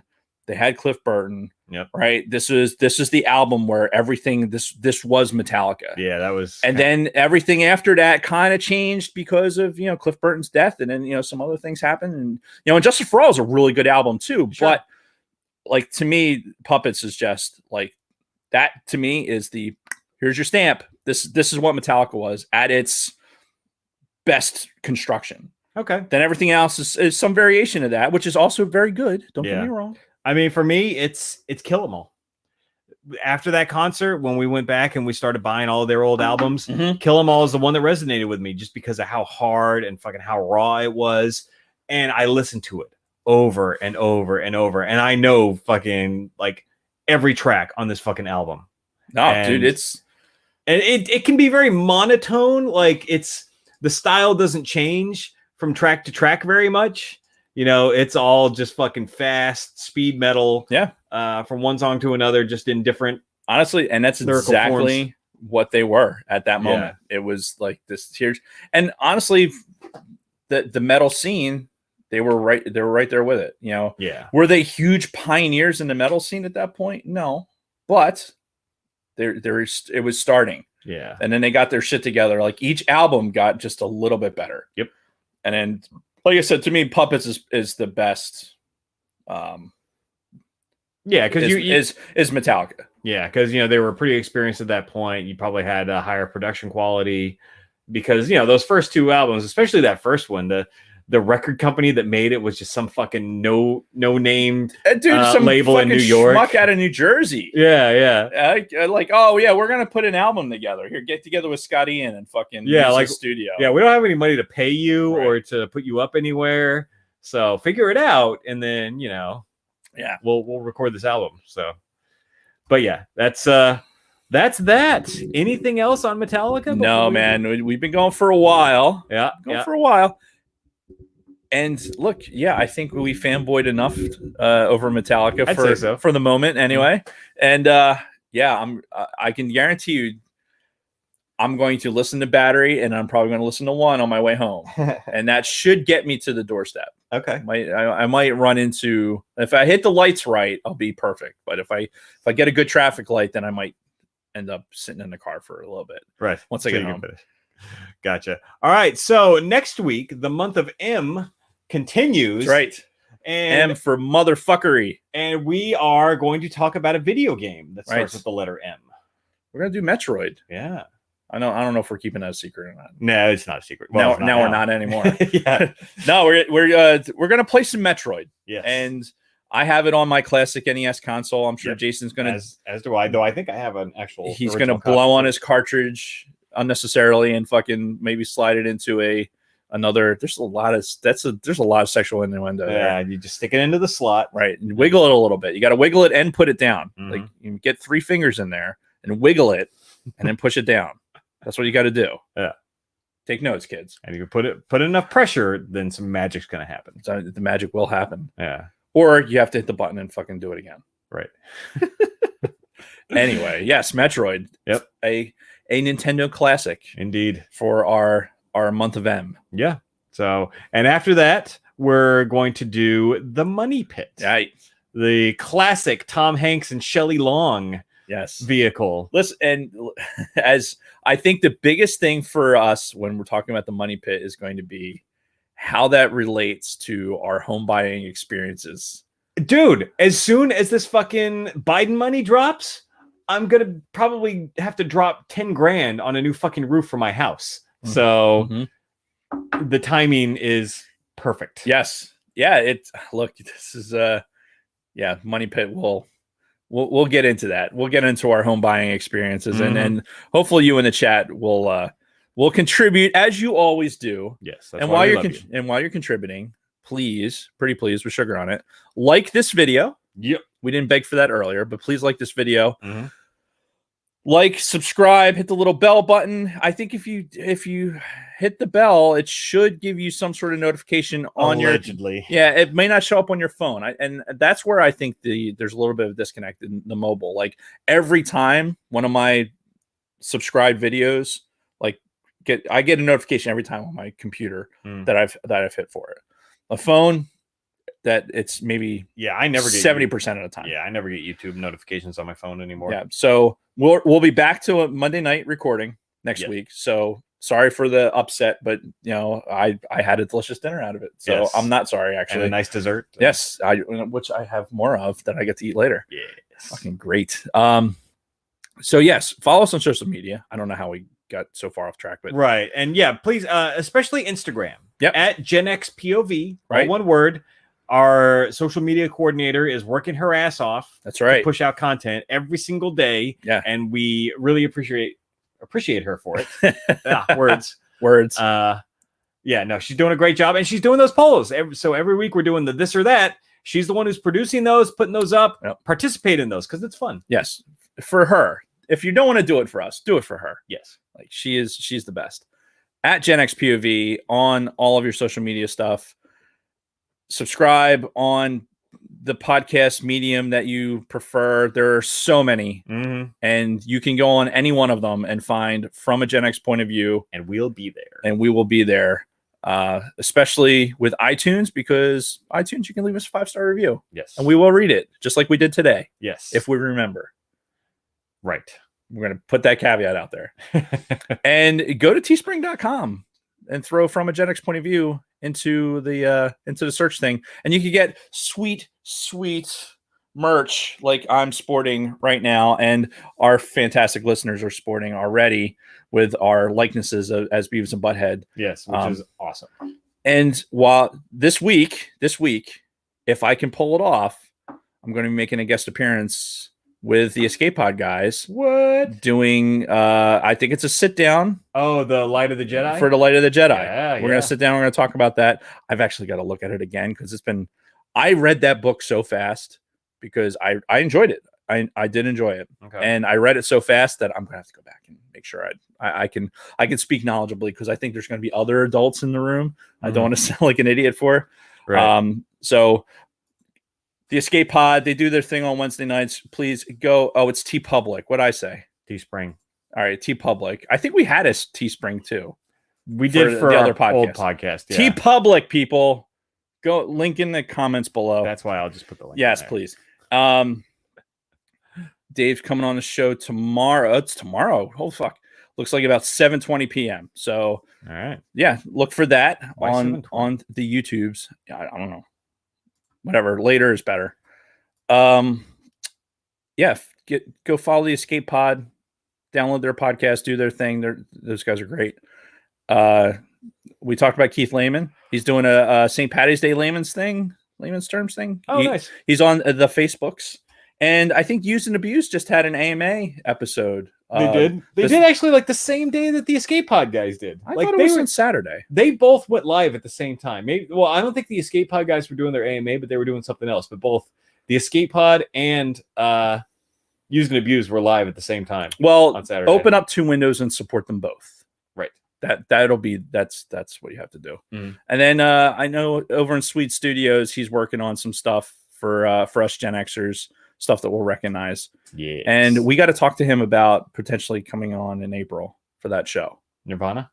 Yeah, for the Kurt Cobain thing. Okay. All right. So Sweet, if you're listening, clear your schedule for April 5th. And that's it. Oh, they're doing Boondock Saints on St. Patty's Day. Ooh. It's a great flick, man. Dude, that is a great. How many times have I seen that on a fucking TDY? I know That was the TDY movie that everybody fucking watched. I feel like it was stuck in the fucking DVD player. If I'm not Maybe. like we watched it so many times on the jet that I feel like it was stuck in there. Dude, Willem Dafoe in a fucking dress and make Yeah. Jesus Christ, dude. Great fucking flick. So yeah, tune in. Find the Escape Pod guys. They are the bomb. And I think that's it. I think we're talked out. Yes. But stand by for the post show because I gotta pee and then we gotta download. I gotta pack up. Yep. You know, it's a whole thing. That's what we do. It's our thing. Stand by for the post show. All right. And until that happens, always remember that everything we told you today was true from a Gen X point of view. Okay, now what does he click? What? A callback from earlier. Oh, right, because I was finger fucking my phone or something. I would have tried to do something in like a fucking James Hetfield voice, but I can't. Yeah, no, you'd probably have to practice that a while.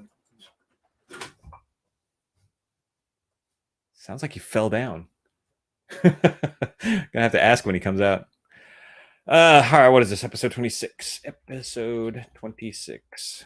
Oh. Shoulder in the gym this morning.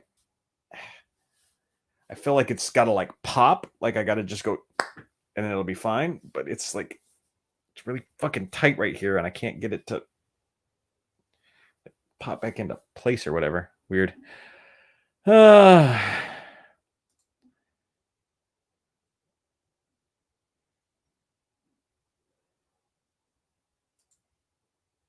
gotta say that vodka tonic was pretty good.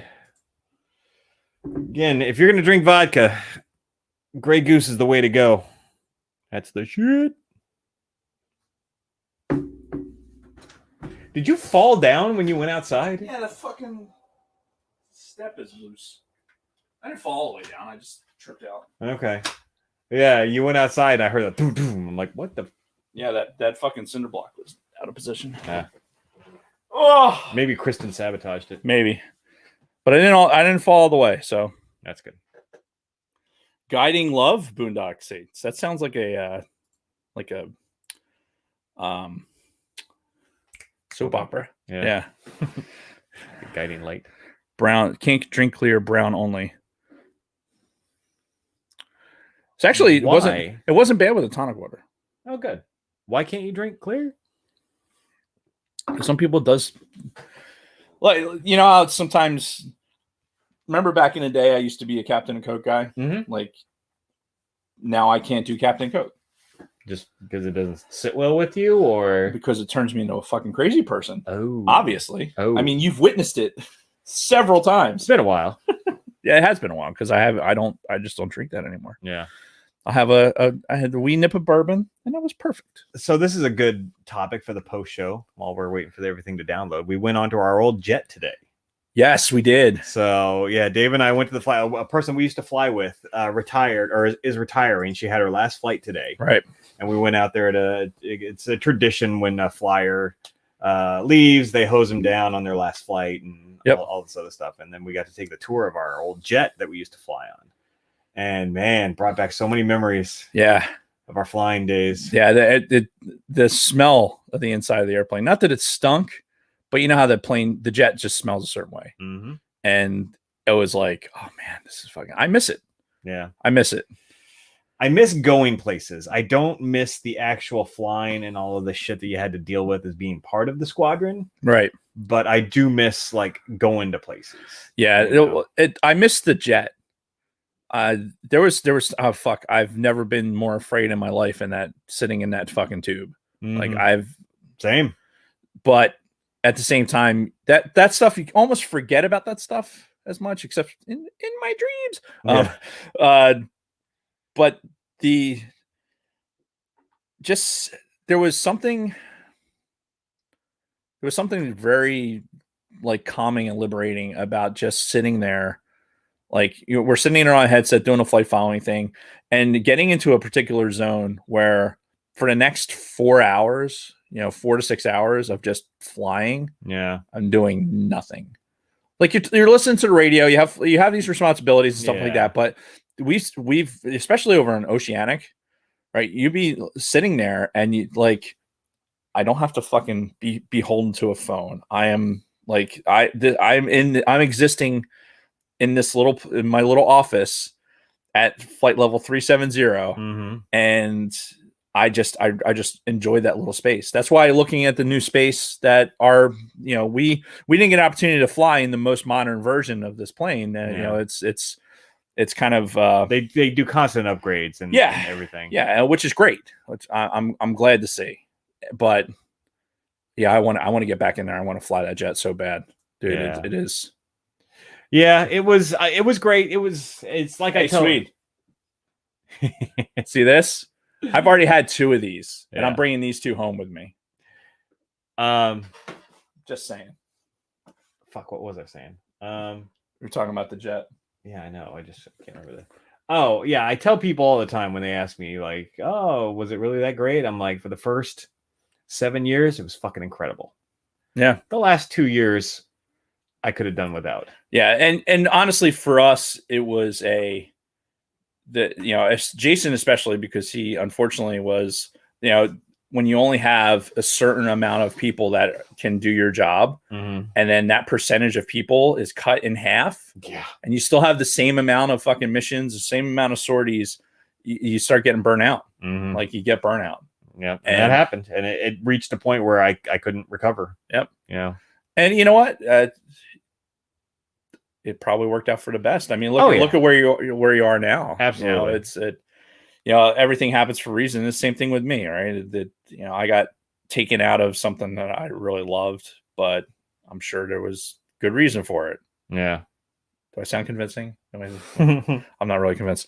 Right. But yeah, like, you know what's funny for me is, like, along that same line is you guys at one point, like, for me, you guys at one point were my students. Yeah. Right. And like, Stephanie was one of those, like, when I remember when she was still an admin troop, right, who came into the unit, and that's a career that went from the first time they wore wings all the way to the end. Like, today was the last day. Yep. And it's neat. It's neat to see all of you guys, right? You, Liam, John, like, all these people that I got to see, like, kind of mature into their ranks and into the weapon system. And it's just cool. It's cool for me, like, it be like a little bit retrospective. And, I probably have my moments where I take a little bit of credit for your success. Oh, sure. Because every one of you is more successful than me. Like, honestly, like, every one of you has at least made senior, except for Steph, but it's because your body betrayed you and took you out early.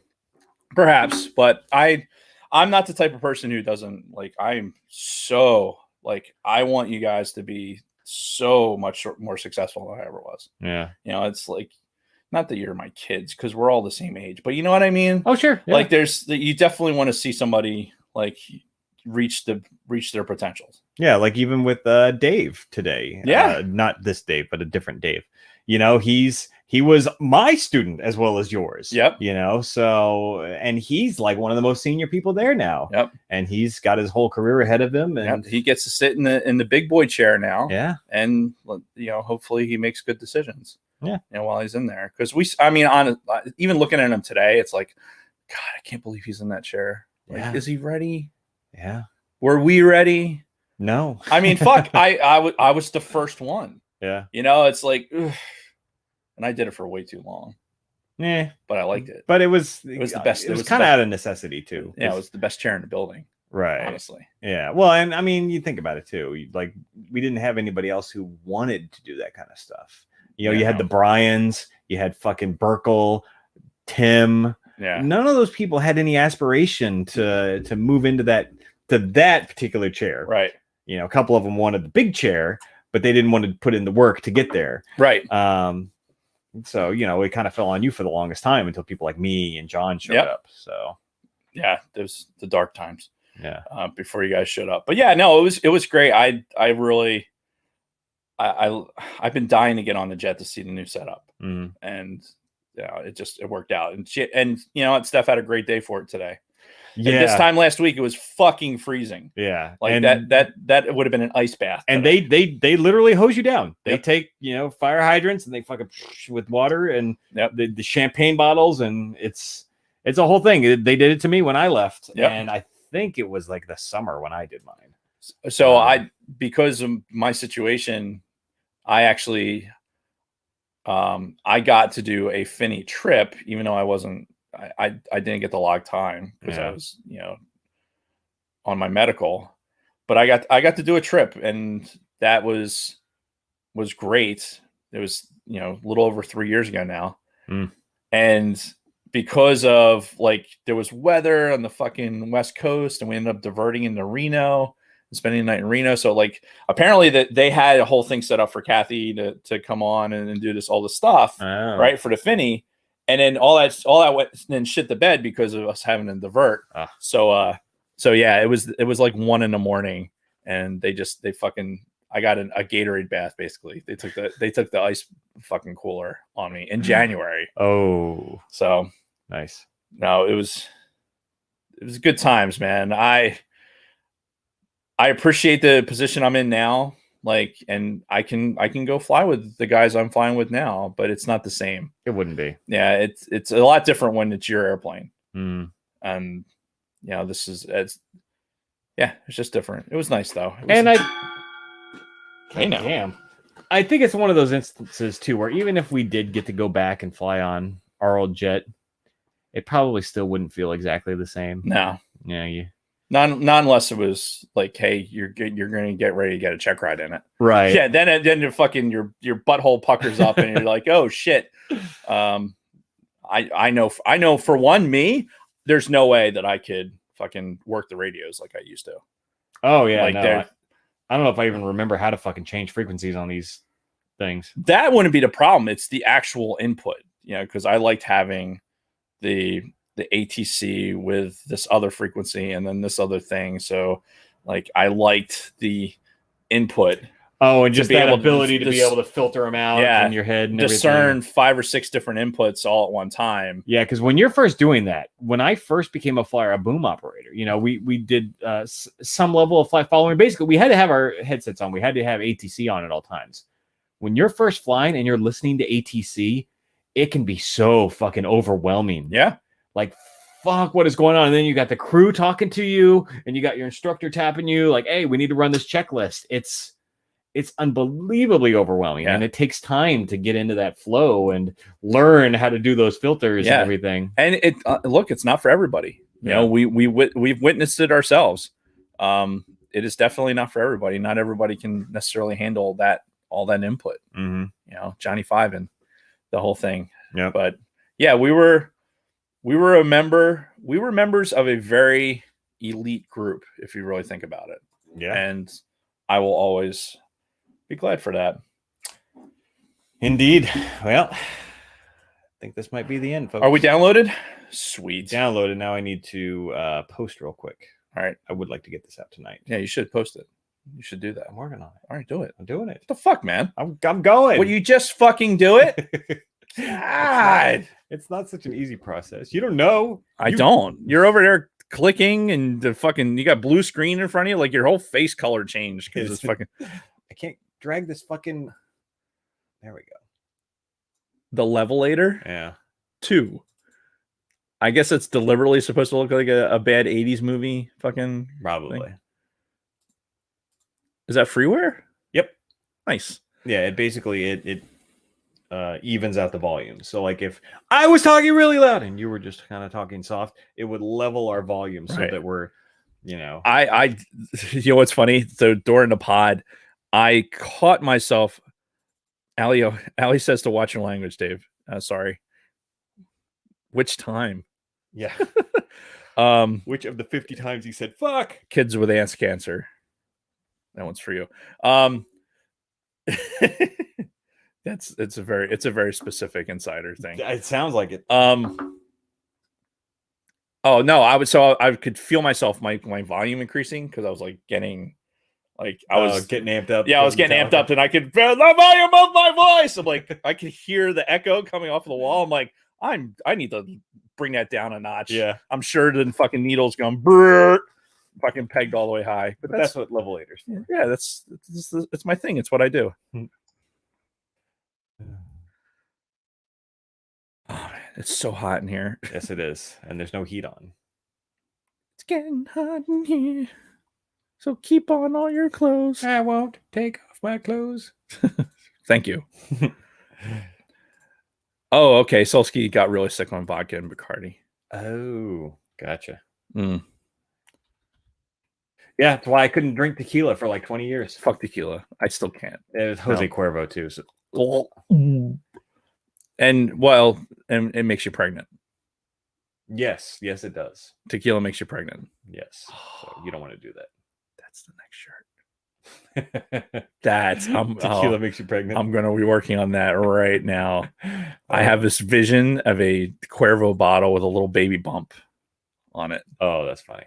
I'm gonna be working on that. I still like the chipmunk in the filter, but I got to figure out how to fucking get that.